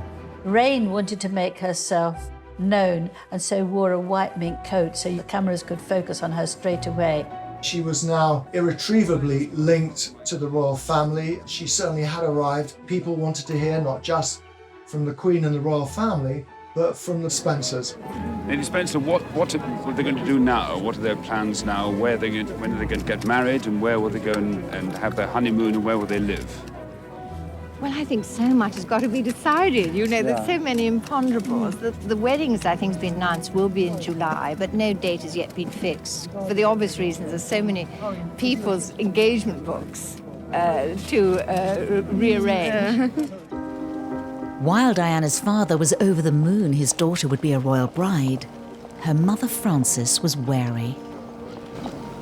12 years on from her acrimonious divorce from Diana's father, it felt like history was repeating itself. Frances, Diana's mother, was terrified that her daughter was going to make the same mistake that she had made. She, Frances, had married very young. She was only 18 when she married Johnny Spencer. There was a big age gap, about 12 years. Isn't that familiar? The same as that between Charles and Diana. Diana's mother's concern was about to be proved well-founded. Following the official announcement of their engagement, Charles and Diana spoke to the press together for the first time. It would become one of the most prophetic interviews in history. I'm amazed that she's been brave enough to take me on. And I suppose in love. Of course. From Diana's point of view, it's very straightforward. We're going to get married. Why are you asking me if we're in love? Of course we are. But then Charles gave his answer. Whatever in love means. He was baffled as to how to answer a question that was about his emotions. Don't forget, he'd been brought up by the Queen and the Duke of Edinburgh to hide what they felt. Normally, the clip cuts when he says whatever in love means. But in this recently unearthed extended clip, you can see the full force of Diana's reaction. Whatever in love means. Well, it obviously put your own interpretation. Obviously means two very happy people. Yes. Once again, congratulations. Well, from us, congratulations. Thank you very much. Very kind.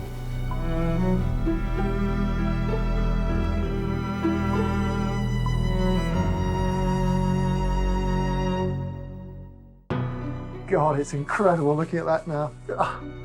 I haven't seen that before. The expression on her face is so eloquent. I've never seen her show so clearly her dissatisfaction with him on camera before. It's a most remarkable piece of footage. The silence between the two of them hangs terribly heavily. Diana realised she couldn't be a Spencer and show what she felt. She had to be a Windsor and keep it all under wraps. You can actually see the light go out behind her eyes. She felt almost her world collapse.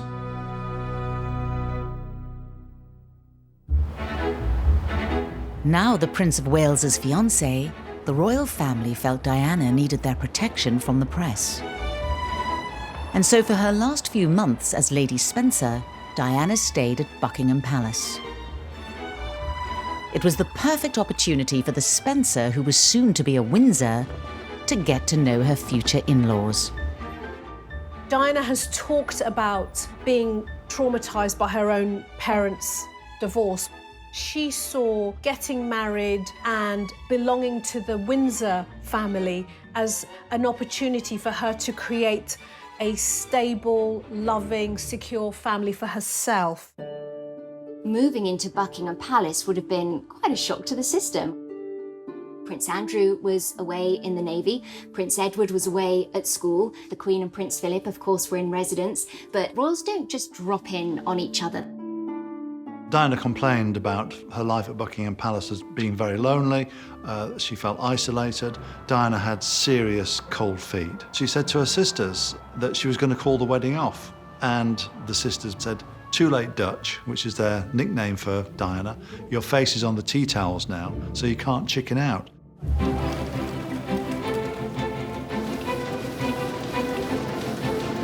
While the world got ready for the wedding of the century, the fractured Spencer family became a national talking point. One of the issues was over whether Barbara Cartland, she was the mother of Diana's stepmother, would receive an invitation. In the end, Diana's step-grandmother watched the wedding at home, along with 750 million others around the world. It really is a lovely Cinderella story, isn't it? You know, it's exactly Barbara Cartland's story. It couldn't be better.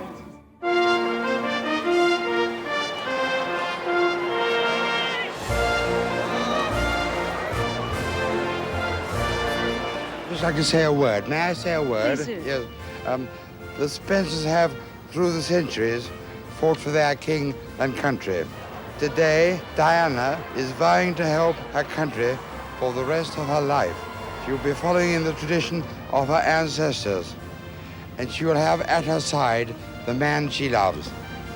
He was identifying the Spencers and the royals and saying that to bring them together, to unify them, was an act of patriotism. Are you at all apprehensive about today? Not in the least. I'm looking forward to every moment of it. Johnny Spencer could barely contain himself on Diana's wedding day. As Diana said to me, he was waving himself stupid. He loved it. There were two reasons why everyone was looking forward to the moment Diana emerged from that carriage. One, of course, was to see Diana in the wedding dress, and the other was to see how Johnny Spencer, her father, would cope with that walk up the aisle. Earl Spencer's stroke greatly affected his mobility. Now, the steps at St Paul's Cathedral are precarious on a normal day. Once they'd navigated the stairs, then it was about a 3.5-minute walk down the aisle.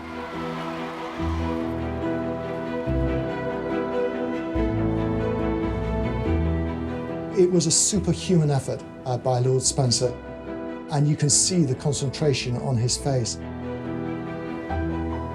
He said that Diana walked him down the aisle, and it was incredibly moving.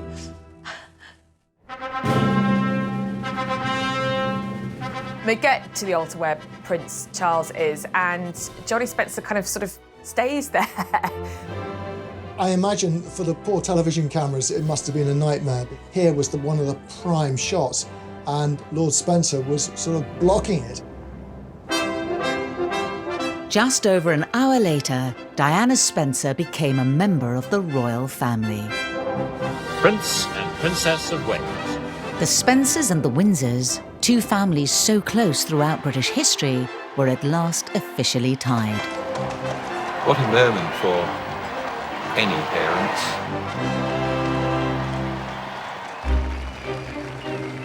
The happy couple headed off on honeymoon. They spent a very great deal of their honeymoon at Balmoral. 6 weeks with your in-laws. I'm afraid it wasn't the best start to married life. It wasn't long before the differences between the Spencers and Windsors began to reveal themselves. Diana showed how unhappy she was. The Queen really had no time for what she regarded as a sort of self-indulgent, emotional stuff that Diana was pulling on the royals, and she said that Diana would have to buck up.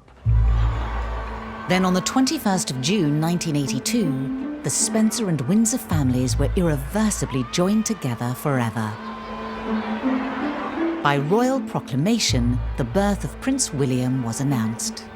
For the Spencers, their blood is in the future King of England, so their place in history is assured. Diana's mother Frances and her sister Jane rushed to the hospital, where they were the first of the extended family to see the new royal baby. Minutes later, the other happy grandmother arrived, the Queen. The Queen was delighted, as the whole family were. Allegedly, she said, well, at least he hasn't got ears like his father. And then the final verdict from the Earl Spencer. Good morning, sir. Can you tell us how your... Good morning. How is she? Very well indeed, thank you. Johnny Spencer was absolutely exuberant. Lovely baby, really super baby, you know? Not a little puckered up face at all, a really good one. Hello, how are you? He was, of course, now grandfather to a future king, and an aristocrat would understand exactly what that meant. It's good news.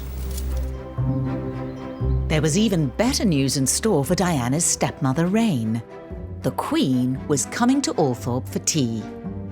Reign was a real perfectionist, and she wanted to make sure everything was done right. There was a full-blown dress rehearsal a day before. She had the whole outside of the house repainted. The visit was in November, and not best for painting and decorating, and the poor old painters, they had to use a sponge to sort of dry all the stonework before they could slop the paint on. It all turned out to be a complete waste of time because the Queen arrived after dark. To Reign's relief, the meeting between the monarch and the Spencers at Althorpe ran smoothly. It was a triumph for Reign because here she was, hosting the Queen, pouring the tea. The Spencers and the Windsors' relationship seemed to be going from strength to strength. The House of Windsor and House of Spencer were forever linked with the birth of Prince William. When Prince Harry came along on the 15th of September 1984, the Spencer family blood was suddenly coursing through the veins of the second and third in line to the British throne. Like any father, Prince Charles was keen to introduce his two sons to each other at the first opportunity. And so it was that Prince William was led by the hand back to the room where he was born 2 years ago. Unlike his brother, Harry seemed to have inherited those striking Spencer looks, something Prince Charles clocked straight away. He's alleged to have said, "My goodness, you know, he's got red hair." And that was clearly a remark aimed at the Spencer family. Their distinctive hair was already visible.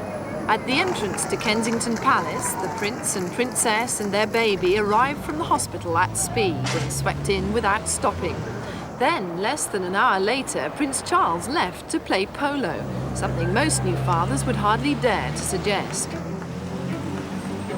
The news that he had more or less dumped Diana and Harry at Kensington Palace and hurried out to play polo seemed astonishing, but that was often the royal way. This couldn't be further from the family life young Diana Spencer dreamed of when marrying her prince and joining the House of Windsor. I think that Diana had completely different views of what being a Windsor wife was to her husband. To Charles, it was all about duty. It was about producing the heir and the spare, which she had done. I think she felt that perhaps her life was very much of secondary importance at this stage. On December the 21st, 1984, the Spencer and Windsor families came together to celebrate Prince Harry's christening. In true Windsor style, any problems Charles and Diana were having were pushed to the side. It was all smiles for Harry's big day. Look, I was christened in this. Looks remarkably well despite it. But away from the cameras, there was a clash between the two sides of the family. Charles made a comment to Diana's mother and said, "Oh, it's a shame Harry's not a girl." Frances took this like a knife to her heart because she lost a baby boy. She was furious that someone could not be totally grateful for a baby who was healthy and vigorous. So when she retorted, "You should be very happy, you've had a healthy boy," he was taken aback because Prince of Wales is not used to being spoken to like that. It was an extraordinary outburst because most people are in fear and trepidation of very senior royals and don't want to get into an argument in company. Confrontations like this were not the norm for the reserved Windsors. As Diana struggled to find her feet as a Windsor wife, the royal family hoped she could maintain a stiff upper lip. But as a Spencer, that did not come naturally. Diana was very troubled at this stage of her marriage. She was deeply suspicious about Camilla Parker Bowles. She believed that Charles still loved Camilla, was probably seeing Camilla. And this forced her even further into her eating disorders, I think. Diana would scream and shout and get hysterical and cry, and Charles absolutely had no idea how to deal with a person like that. The Windsors found Diana's fiery Spencer temperament completely alien too. I mean, the Queen Mother allegedly once said the Spencers are very difficult. And Diana was proving that she was indeed quite troublesome to the royal family. The young woman they remembered from the courting days who had charmed the royal family was a dim and distant memory. The royal family don't do sick, and if you're cold, you put on a sweater. If you're sick, you take an aspirin. And Diana's moods, staying in her room, not coming down for breakfast, running out of the room during dinner, these were baffling aspects of behaviour as far as the Queen was concerned. It wasn't long before the Queen had a Spencer knocking on her door for marriage advice. I think Diana would have felt it was quite normal to go to your mother-in-law and say, look, things aren't working out. Oh, you know, what should I do with your boy, with Charles? How shall I treat him? And the Queen just replied, I don't know. And as Diana then said, what sort of help was that?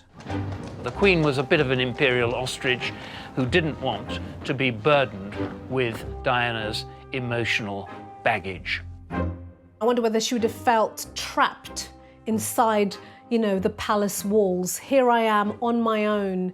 I don't feel that there's anyone I can particularly turn to.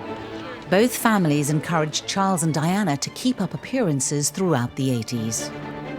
The Spencers and the Windsors were united in trying to keep the Wales' marriage together.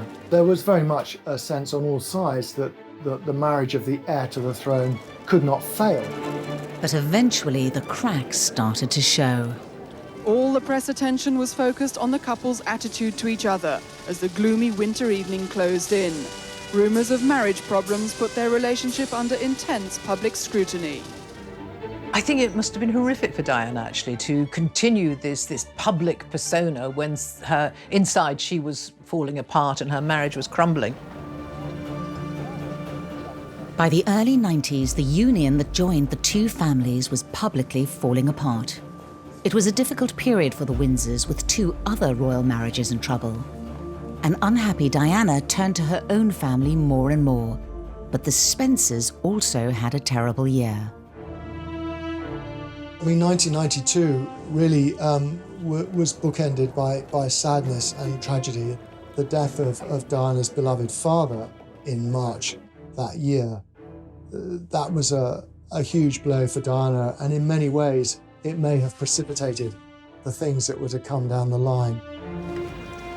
Diana was really hit for six, and it also coincided with the kind of epoch of the War of the Waleses. She got little support from Charles. Her wreath said, "I miss you dreadfully, darling daddy, but will love you forever, Diana."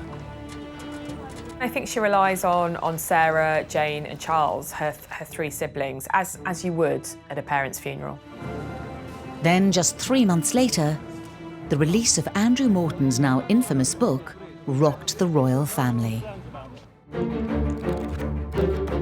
For a year and a half, Diana and I worked together on her biography, Diana, Her True Story.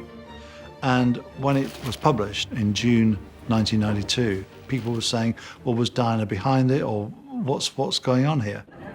This would have sent shockwaves through the royal family, because what this book was doing was opening up the family secrets. The tour of South Korea was really the last hurrah, I suppose.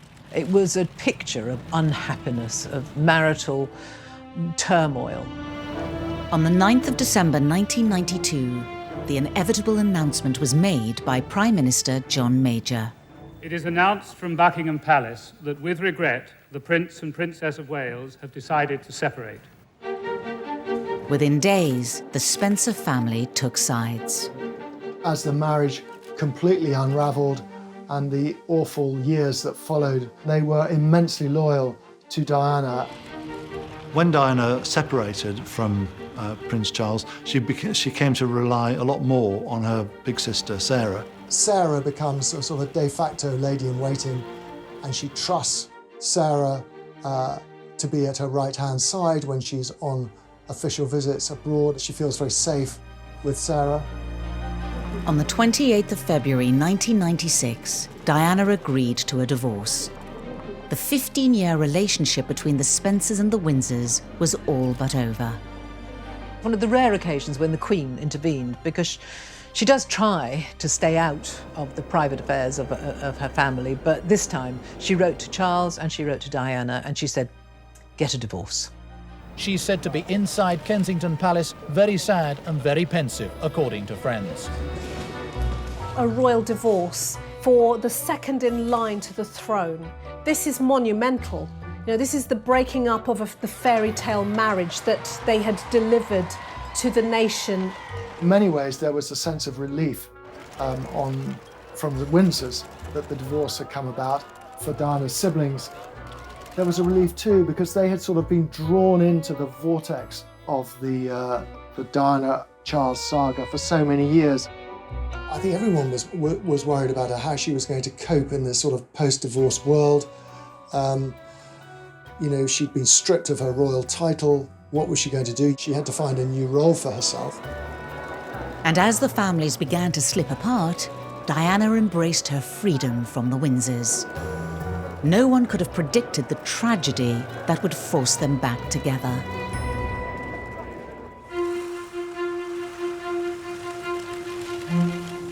By the summer of 1997, both the Spencer and Windsor families faced the fallout of Diana's newfound freedom. The Spencers and the Windsors were horrified. There was Diana going out with an Egyptian playboy. She was off the rails as far as they were concerned at this time. Diana's own mother was absolutely furious. She wasn't, in fact, on speaking terms with her mother at all. But one person stepped forward to listen in the unlikely form of an old family foe, Johnny Spencer's widow, Rain. Diana was full of surprises throughout her life, and there were few surprises to compete with her decision to change Rain Spencer from being the hated, wicked stepmother to becoming a close confidant. Rain was an outsider. Diana considered herself an outsider, and she found great comfort and consolation in Rain. Rain was appointed to one of Harrod's boards by Muhammad al-Fayed, and that cemented really the connection between Diana's Spencer family, if you like, with Muhammad al-Fayed. At the end of August 1997, Dodi Fayed took Diana to Paris.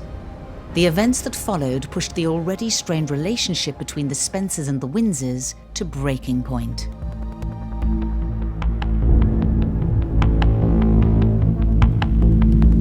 The Mercedes in which the princess had been travelling with Dodi Fayed. The driver lost control. The car span overturned and hit a pillar.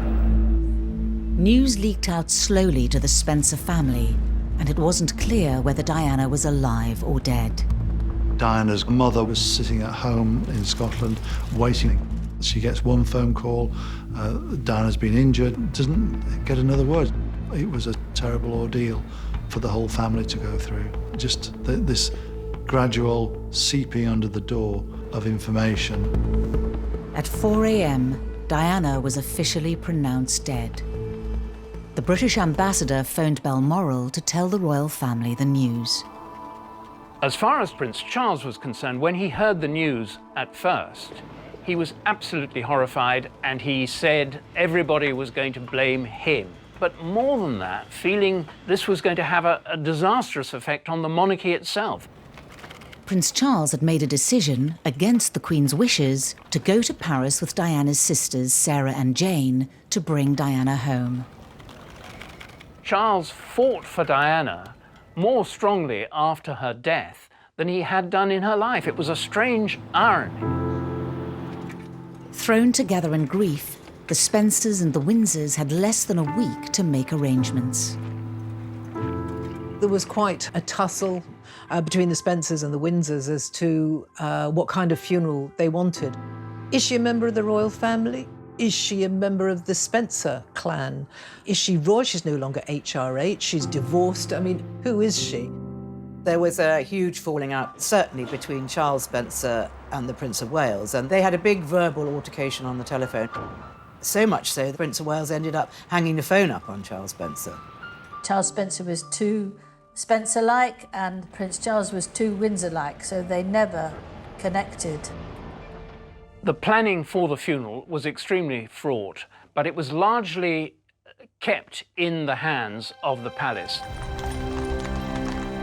After one of the most astonishing weeks in British history, the funeral was a chance for both families to put their differences aside and grieve together. It was attended by 1 million mourners in London and billions more around the world. There was a sharp intake of breath at seeing these terribly young boys looking up at the carriage that carried their mother's coffin.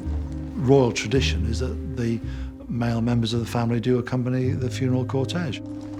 Prince Harry told me, looking back, it was absolutely terrible that they would do this for a 12-year-old boy. This is, of course, a Windsor decision, not a Spencer one, to make him walk behind his mother's coffin. The division between the Spencer and Windsor families was there for all to see. It fell to Charles Spencer to deliver the funeral address. I stand before you today, the representative of a family in grief, in a country in mourning, before a world in shock.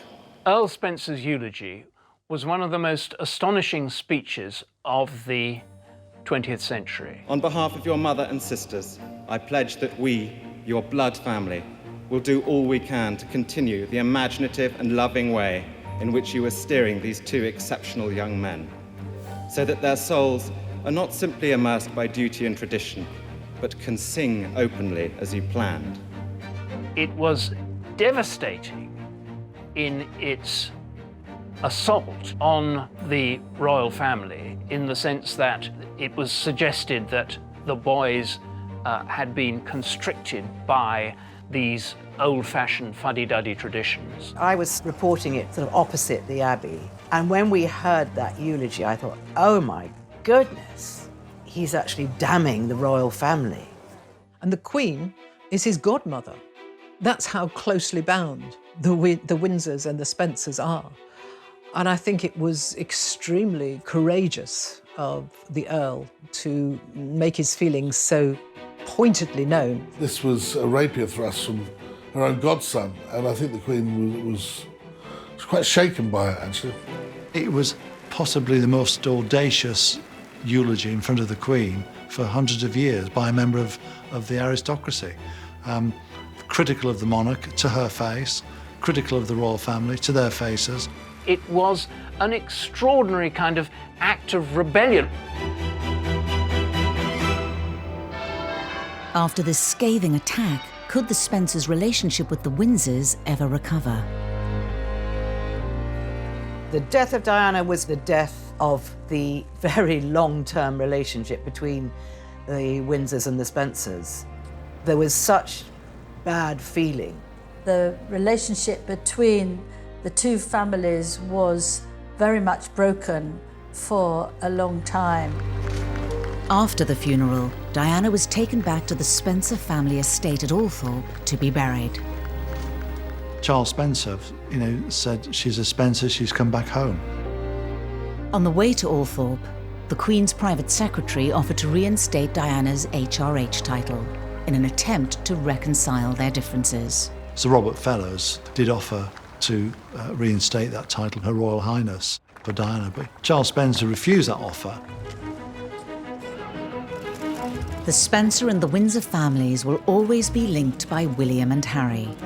The Spencers have been more closely involved with Harry and William than we know about. They do it quietly behind the scenes. There is a very close relationship between the boys and their aunts and uncle.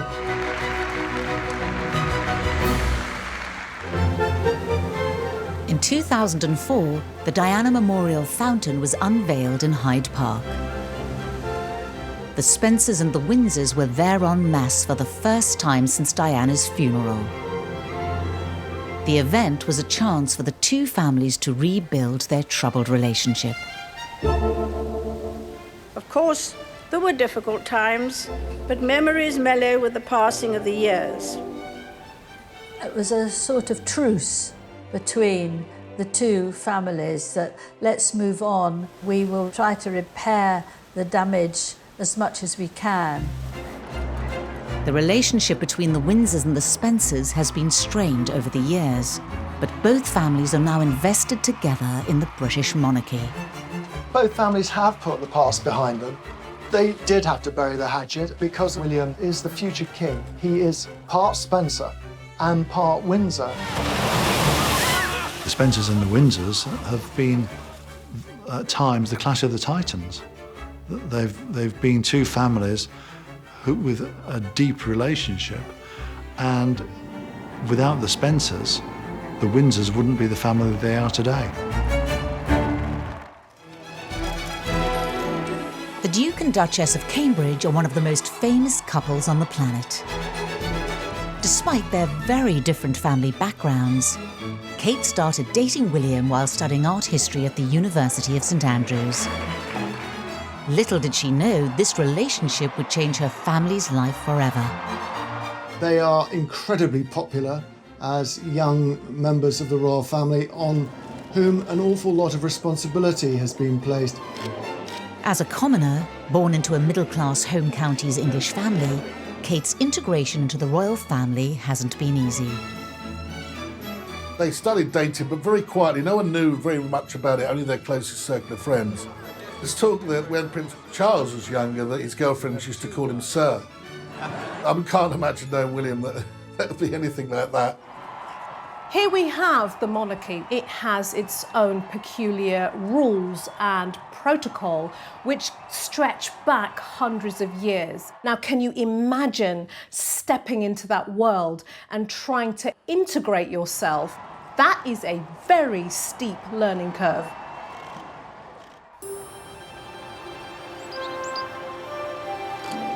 When Kate's parents, Michael and Carol Middleton, were invited to an intimate lunch to meet the Queen for the first time, all eyes were on Windsor Castle.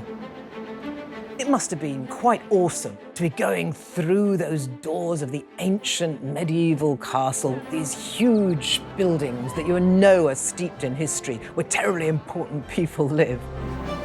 It was a personal invite from the monarch and a momentous moment for the Middletons. People act really weird sometimes when they're meeting the Queen. The hands get fidgety, or they start sweating, or start mumbling.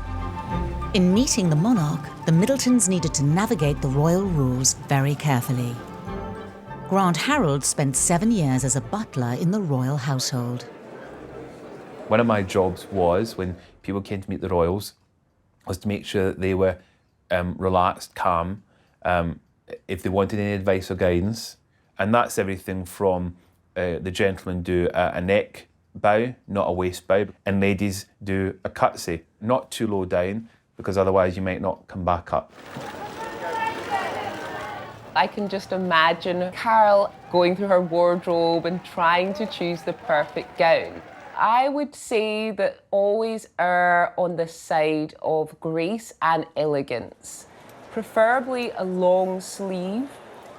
For a gentleman, not too many stripes, not too much fuss. The purpose of the meeting was really to put them at their ease, but it must be quite an intimidating moment for Carol Middleton, whose great-great-grandfather had been a coal miner in Durham. Carol apparently said, "Pleased to meet you," when she'd been told to say, "How do you do?" In the tension of the moment, you forget. I'm told that the lunch at Windsor Castle went very well. It went on for an hour and a half, which is quite long, actually, by Queen standards. John Haley has known the Middletons for over 20 years. They struck up a friendship when the family became regulars at his pub, not far from their home in the Berkshire village of Bucklebury. We socialised with them, got invited to their house, which was very nice. Mike and Carol got strong personalities. They could get on with anybody. They're so natural, so relaxed, very family orientated. They just were liked by everybody. Historically, the in-laws have pretty much become outlaws, but I think Kate made it very clear to William she wasn't going to lose that close connection that she enjoyed with her own family. They're so isolated from ordinary family life, so there's an enormous gulf. We've seen in the past with people joining the royal family, it can be devastating. The backgrounds of Carol and Michael Middleton are worlds apart from the Windsors. Carol was brought up in the early part of her life in a council flat in an impecunious part of West London.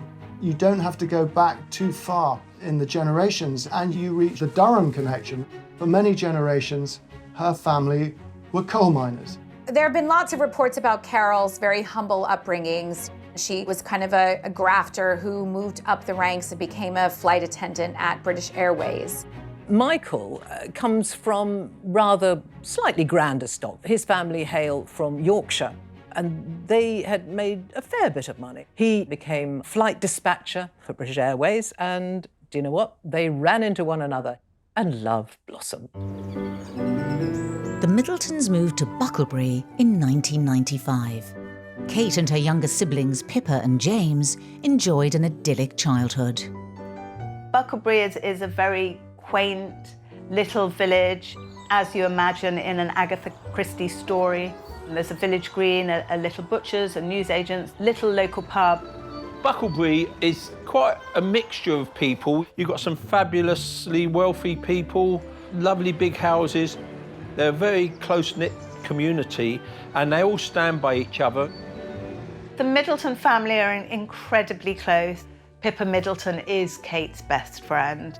They were brought up together. There's only a year or two gap between them. Kate, Pippa and James were brought up impeccably. Kate is very similar to her father. She is more thoughtful and more discreet, perhaps, than Pippa, and quieter. Personally, I think that Pippa is more like her mother. She's very outgoing, very sociable, loves partying. Mike and Carol, they're strong people. Very loyal, down-to-earth, hard-working couple. The kids would come in and play in the garden, just like any other family. Carol set up her party pieces enterprise on the kitchen table. Michael then came into the business with her and they turned it into a very successful party paraphernalia business. They're very ambitious. Carol has been said to be a perfectionist, and it's certainly paid off for the Middleton family. A wealth of opportunities opened up for the Middleton children, and all three were privately educated.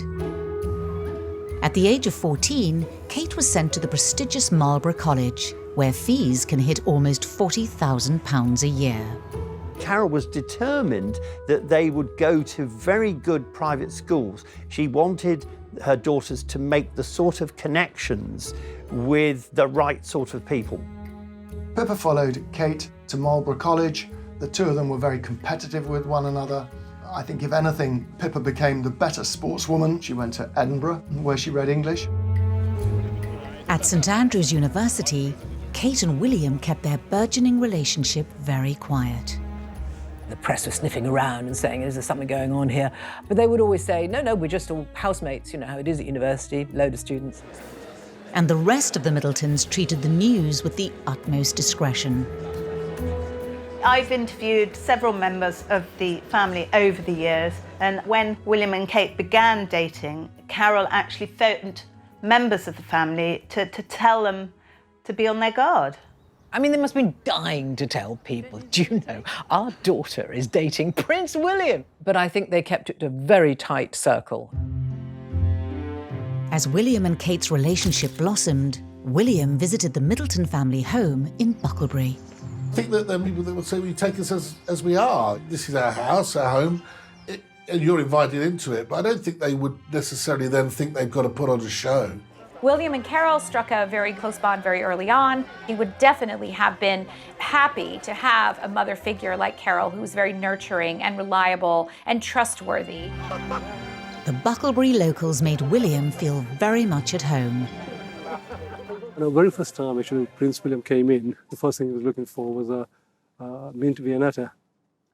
So we then made sure that we were always kept it in stock. And the family made a visit to the local pub. 2 tables were booked this particular evening by Carol. The second table was for his security. Kate walked straight in. She said, "Hi, John, how are you?" I said, "I'm fine, thank you." She said, "Oh, this is William, John." I shook hands, "Nice to meet you." And it was just so relaxed. They were in the conservatory having a meal, and the press came in the front, but they didn't even know they were there. A world away from the village of Bucklebury, however, William was planning the introduction of Kate to his family, and importantly, his father. When Catherine was taken to Highgrove, she would have been prepped by William. Charles and Catherine went for a walk in the garden on their own for a chat. They got on well, but Charles is, someone slightly unkindly put it, is a dry old stick. I think William would have said, look, he's a lovely man, but, you know, he's not the life and soul. I think that he would have admired the fact that Catherine was quite a mature, well-spoken, and quite a confident girl, actually. Charles really made a point of welcoming Kate into the family from quite an early stage. She was often invited for shooting weekends up at Burke Hall. It's Charles who largely taught Kate to stalk. Most of the royal family quite like playing games. They play quite silly games sometimes after dinner. I think she would have found plenty to enjoy with them. She was taken to Highgrove, to Sandringham. She was taken into these scenarios to judge whether or not she was suited to it, whether she could handle it, whether she hated it.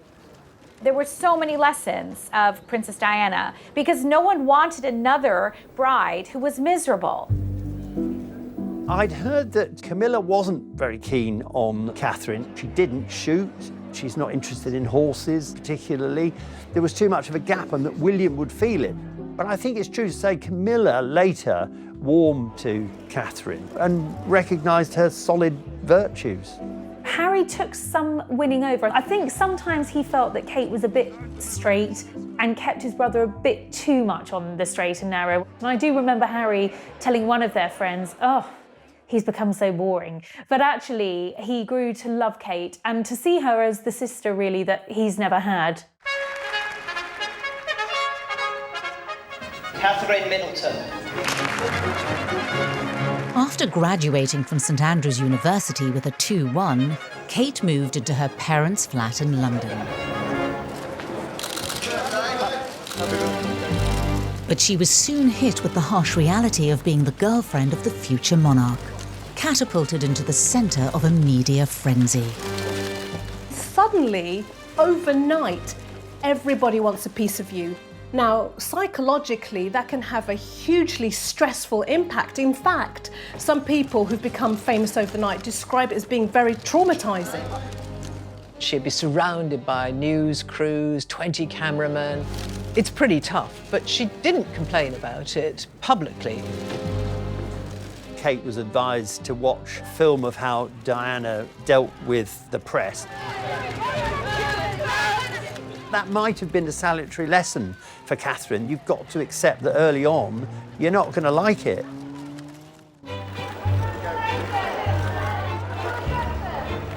The Middletons are now thrown firmly into the spotlight. If you come from a very tight, close family unit, suddenly exposing all the rest of the members to becoming, public fodder can be immensely painful. Some of the tabloids had come in and said, "Is it true Carol drives through the village at 50 miles an hour?" Well, it's totally untrue. Mike and Carol got strong personalities, so they was able to deal with this. I noticed the odd time they bumped into a reporter in the pub, that they would just say, "I'm sorry, we don't talk to the press." Carol and Michael were invited to William's passing out ceremony at Sandhurst. Carol got some very unfair criticism for chewing gum in public. In fact, it was Nicorette, because she'd given up smoking. I'm sure Carol must have been mortified by the headlines. She got a lot of flack for it. It's got to be quite humiliating. She bore it with good grace. She didn't say anything about it. When William and Kate split for a period in 2007, the Middleton family were faced with negative headlines. William made the call and said that I think it's the right person at the wrong time type call. What was quite difficult was that he was not only splitting from Catherine, he was splitting from her family, and he'd become very close to them.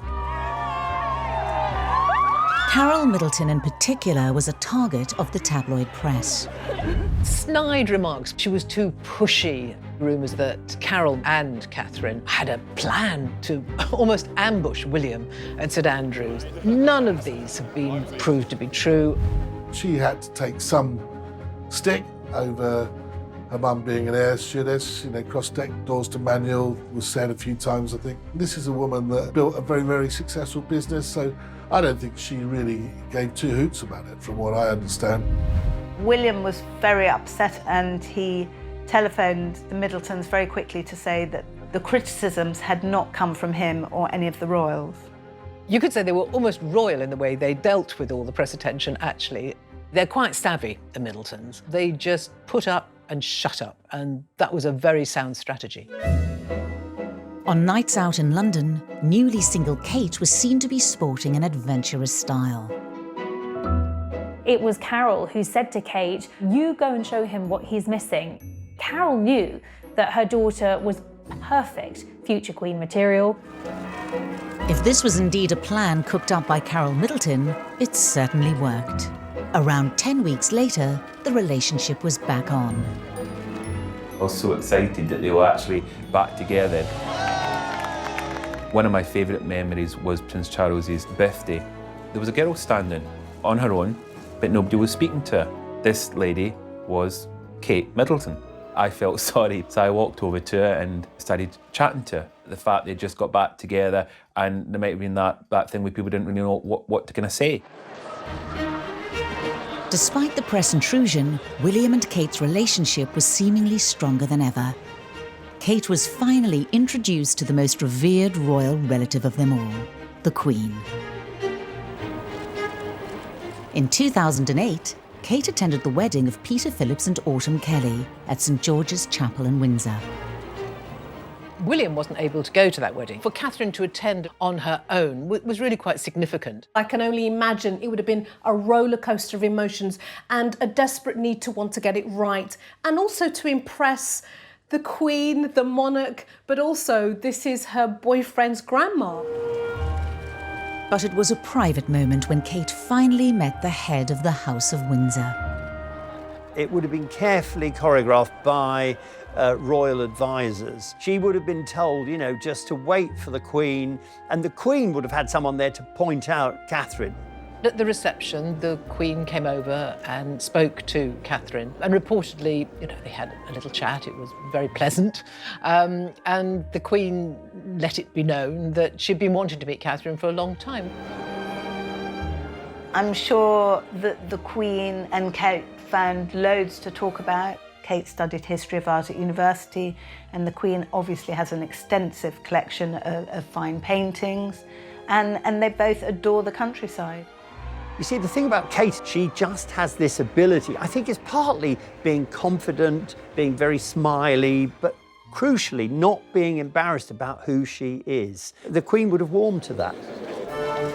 Despite establishing her place within the Windsor inner circles, 2 years later, there was still no sign of an engagement ring. It's rumoured Carol Middleton took the delicate matter of her daughter's future into her own hands. She sat down with William and just said to him, "Is this going to end in a marriage?" She was close enough to be able to do that. William gave his assurance that, you know, he was going to make an honest woman of Kate. He wasn't going to leave her on the shelf. True to his word, in October 2010, William finally asked Kate to marry him. They met at university. They will one day be king and queen. And when the newly engaged couple appeared in their first joint TV interview, Kate's family were at the forefront of William's mind. Mike and Carol have only been, you know, really sort of loving and caring and really fun, and have been really welcoming towards me, so I felt really part of the family. For William, what I noticed when he talks about the Middleton family, he goes from clasped hands to open palms and gets very animated. He's telling you, I feel very positively about these people. I really didn't expect it at all. I thought he might have sort of maybe thought about it, but no. It was a total shock when it came and very excited. The excitement about the royal engagement swept the world, and nowhere more so than the Middletons' home village of Bucklebury. The evening after, there was a massive party. They all come in the pub. I remember Mike got up and gave a speech and thanked everyone and all his friends and, you know, being good with the family. And we all, you know, really celebrated the news. In a move breaking with royal precedent, the Middletons held a press conference outside the family home. It doesn't look too cheesy, does it? No, you sure? You're not filming this, are you? Michael and Carol came out looking, to their credit, I think, not dressed up to the nines, looking very relaxed, quite informal. And I think everyone took to them then and thought, oh, they're quite ordinary folk, good for them. They were naturals, actually, in front of the camera. They make a lovely couple. They're great fun to be with, and we've had a lot of laughs together. It was so natural for Mike to be able to give this speech and speak to the press from all over the world. And I remember congratulating Mike when I saw him next a few days later. Was it all right? Don't need to retake. The Middletons are actually the ultimate professionals when it comes to being public figures, handling it with confidence and with poise and just getting that note right. A sweet interview, Carol, as she disappeared into the distance, she flicked her hair back and went, crumbs. Goodness, you know, as if, how extraordinary to be in such an amazing position. Okay. Just a month after getting engaged, William and Kate announced the date of their wedding as the 29th of April 2011. We saw William and Kate after the announcement of the engagement. As I said, congratulations, it's great news, and I'm sure you'll have a fabulous life together. I think what people might be surprised to learn is that actually, until that engagement was official, Kate really had no training whatsoever. William had his private office, William had the palace machine behind him. Clearly everything changed once they became engaged, because everything is sort of scaled up to another level. From then on, she had full-time police protection, which made a huge difference in terms of keeping the paparazzi at bay. And of course, she had to start beginning to plan on what life within the royal family was going to be like. The Queen certainly played a role in preparing Catherine to marry William, but not in any sort of formal sense. She would have just given her odd bits of advice, just to encourage her. The reality is, the Queen lets members of the royal family find their own way, and that's the way she did it. There wouldn't be some sort of, you know, blackboard up, this is how you become a royal wife. Catherine will have been given advice and some gentle tutoring by courtiers within the royal household. It was all done internally, sort of clothes to wear for what occasion, and how to interact with the public. It wasn't only Kate that was prepared for life in the royal family. The Middletons themselves were also now to be at the heart of the monarchy. For the royal family, they've been born and raised into it. They know the rules of engagement at big events like a royal wedding. For the Middleton family, I think it would only be fair to offer them guidance, support and help about protocol. Otherwise, the likelihood for making a mistake is pretty high.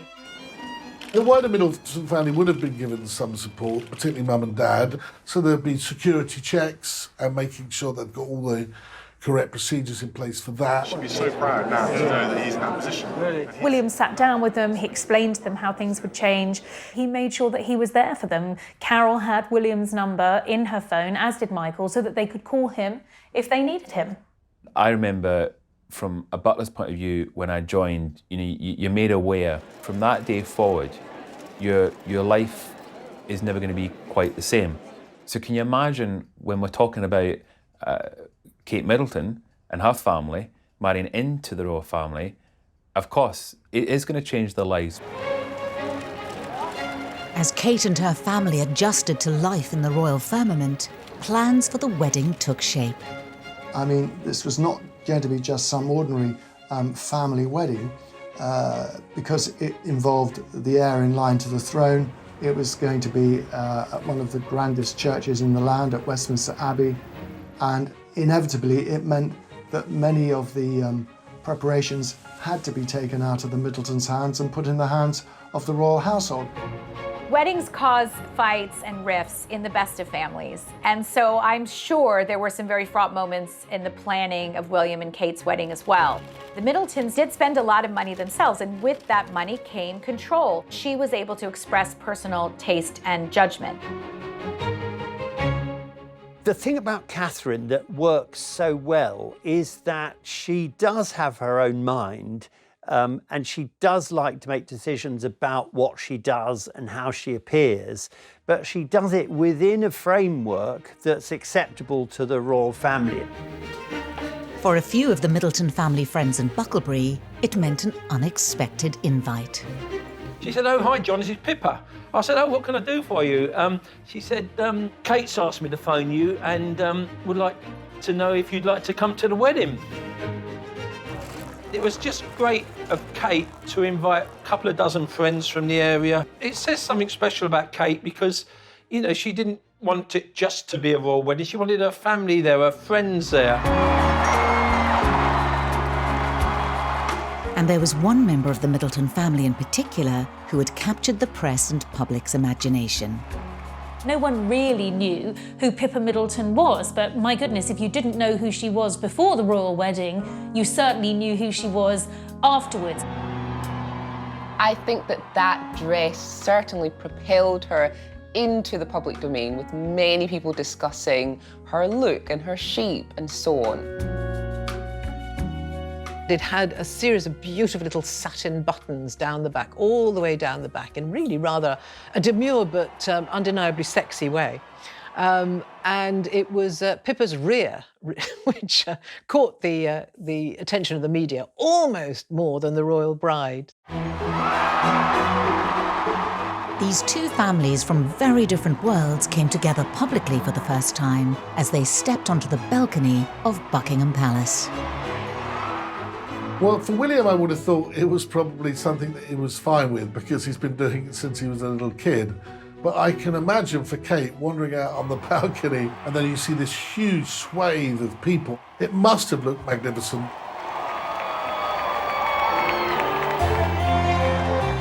For now, all eyes may have been on Kate and William, but after the wedding, attention quickly turned to Pippa once again. She had become her royal hotness. And there was a brief spell when everything Pippa did almost eclipsed what her sister was doing. I think Pippa found that quite hard. I've met her once or twice, and you know, she didn't seek this publicity, and she had no idea quite what it was going to do to her. Pippa wasn't alone. For the entire Middleton family, their sudden elevation into the aristocracy brought with it a unique set of problems. Not least that they still had to earn a living. The Middletons didn't seek the spotlight, but by their circumstance and, of course, who they were and who their daughter had married into, they were the subject of intense scrutiny. And unsurprisingly, you know, their business was something that the press really pored over. Carol set up the family business, a mail-order party supplies company called Party Pieces, in 1987. Whenever a new line came on the Party Pieces website, people would be looking to see if that was slightly going to infringe royal protocol. Are they exploiting the royal connections by choosing things to sell? It wasn't bad publicity for their company, but that's not their fault. They didn't choose their daughter's husband. They're a hard-working family. They built up a very, very good business, and the press were being very unfair to them. After her starring role in the wedding, Pippa Middleton was a particular source of fascination to the press and public, and potentially a flashpoint with the royals. She, like Diana's brother Earl Spencer, came under the spotlight quite a lot. You know, who she was dating, how she was making her money, etc. And yeah, she became a hot property. She really was one of the most sought-after socialites on the London party circuit. I mean, I remember being at events and Pippa turned up, the photographers would go crazy. But with the eyes of the world and the royals upon her, she began to feel the pressure. Once she was famous, one of the most famous people in the world, there were bound to be accusations that she was using her position as the sister of, you know, the future Queen of England to further her commercial interests. It was even alleged that Pippa was using her position in the royal orbit to her advantage.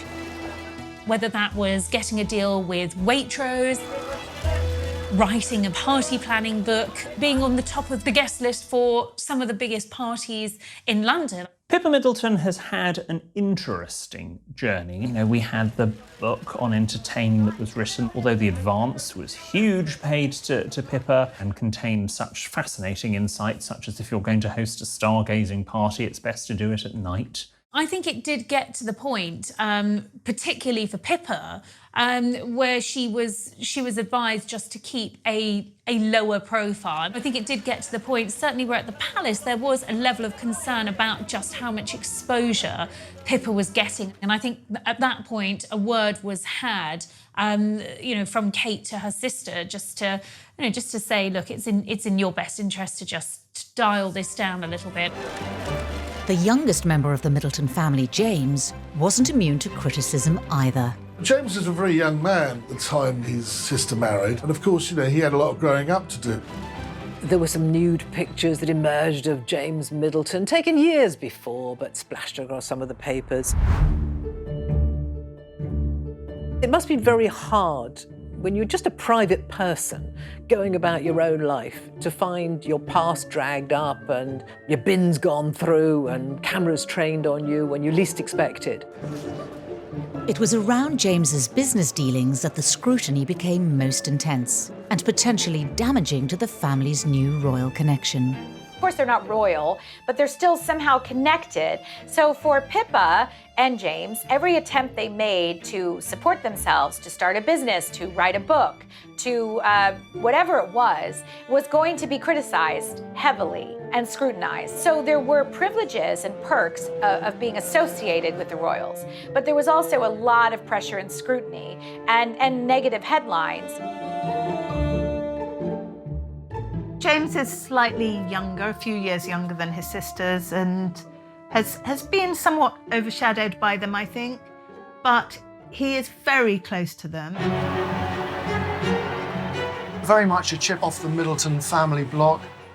He went to the same school as his sisters, and he went to Edinburgh University. He did not, however, complete his degree course, and he dropped out. From a very early age, he wasn't particularly looking to go and make a career as a solicitor or something like that. He was looking to set up and run something himself. James is probably most like Carol. He's very much an entrepreneur. It seemed that he was quite determined to follow in his entrepreneurial parents' footsteps and make something of his life. He started up several businesses. One went bust, owing a great deal of money, so he was criticised for that. Despite their rapid rise to royal circles, the Middletons held firm to the monarchy's mantra: never complain, never explain. I think the Middletons have been exemplary, actually, in how they've conducted themselves since becoming part of the extended royal family, if you like. They have maintained absolutely the first rule, almost the only rule, which is to be discreet. They've just been in the background, supporting William, supporting Catherine. I think they've fitted in quietly and calmly and handled it all with immense aplomb. Upon her wedding to Prince William in April 2011, Kate was no longer a Middleton. Catherine, Her Royal Highness, the Duchess of Cambridge, was now a Windsor, married into one of the most famous institutions in the world. The amount of scrutiny that she felt beforehand was nothing compared to the amount of scrutiny that she would face the rest of her life. A true baptism of fire for any royal is their first overseas engagement. And for Kate, just 2 months after her wedding to Prince William, she faced a daunting 9-day tour of Canada. They don't get much sleep when they're doing those tours, but at the same time, they're really important that they do them. I once said to the Prince of Wales, I hope you enjoy your vacation. And he's like, it's not a vacation, it's a tour. With over 1,300 journalists following Kate's every move, the eyes of the world were watching this new royal. There was an extraordinary amount of pressure, and it was details like wearing something reflective of when Princess Diana was there, or wearing a brooch that the Queen herself wore when she was in Canada. Please welcome the Duke and Duchess of Cambridge. Despite wowing crowds overseas, back on home soil, Kate faced more pressure as she struggled to hone her royal skill set. None of us really love public speaking, and it is, for a member of the royal family, a key part of the job description. Now, Catherine's first speech in public is slightly painful to watch because it's not terrible, but it's not great. First of all, I'd like to say thank you. Thank you for not only accepting me as your patron, but thank you also for inviting me here today.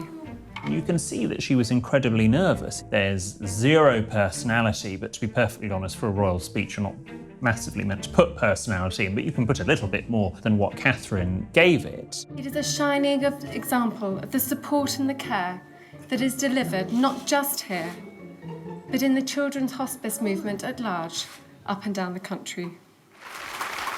The first chapter of Kate's life as a Windsor had started with a whirlwind. And Kate was now faced with her first official royal Christmas at Sandringham. What to give someone for Christmas is always a nightmare, isn't it? And what do you give the Queen? Catherine absolutely hit the nail on the head when she decided to give the Queen some homemade chutney. And I think the Queen would have absolutely loved that. And then she showed her sense of humour and her great relationship with Harry by giving him a grow-your-own-girlfriend kit. And they would have loved that. Kate had come a long way from her days as a student at St Andrews University. But had her meteoric rise affected the relationships within the monarchy? You can't please everybody when you enter a new family. Now, if you think about Kate's position, she has been elevated in the pecking order of royalty, and she's now above Beatrice and Eugenie. Less than a year after Kate married into the royal family, rumours of tensions within the palace began to gather momentum as Prince Charles looked to streamline the monarchy. It's tricky for Beatrice and Eugenie, both born true royal princesses, to be bumped down the pecking order. Catherine was the scapegoat. She was the person who came in because she takes a senior position, has an effect on the rest of the family. A striking image from the Queen's Diamond Jubilee showed a new-look monarchy, with a former Middleton just a year into her royal marriage at its front and centre. It looks more modern, it looks more considered, but of course within the family it does cause these problems. From humble beginnings, Kate was now at the forefront of a modern monarchy. But it would be another new addition to the firm that would set in motion one of the family's biggest fallouts. You ever have disagreements about things? Oh, yes. Healthy disagreement. Okay, the last thing you disagreed on, how do you resolve it? I can't remember, they come so thick and fast. When Meghan joined the royal family, everyone assumed that she and Kate would become best buddies because they were both outsiders. But of course, they are naturally very different women. Kate, in many ways, was sort of collateral damage in all this. She and Meghan didn't particularly get along. The relationship was not as straightforward as the wider world thought. Despite the simmering tensions, the Middleton and Windsor bloodlines became inextricably linked on the 22nd of July 2013, when Prince George was born at St Mary's Hospital in Paddington. Who does he look like? Does he look like you or Catherine? It's got her looks, thankfully. George was born and it was special, and everyone's coming in saying, wow, we got the firstborn, a boy, and he's going to be a future king, and Carol is his grandma, and Mike, of course, his granddad.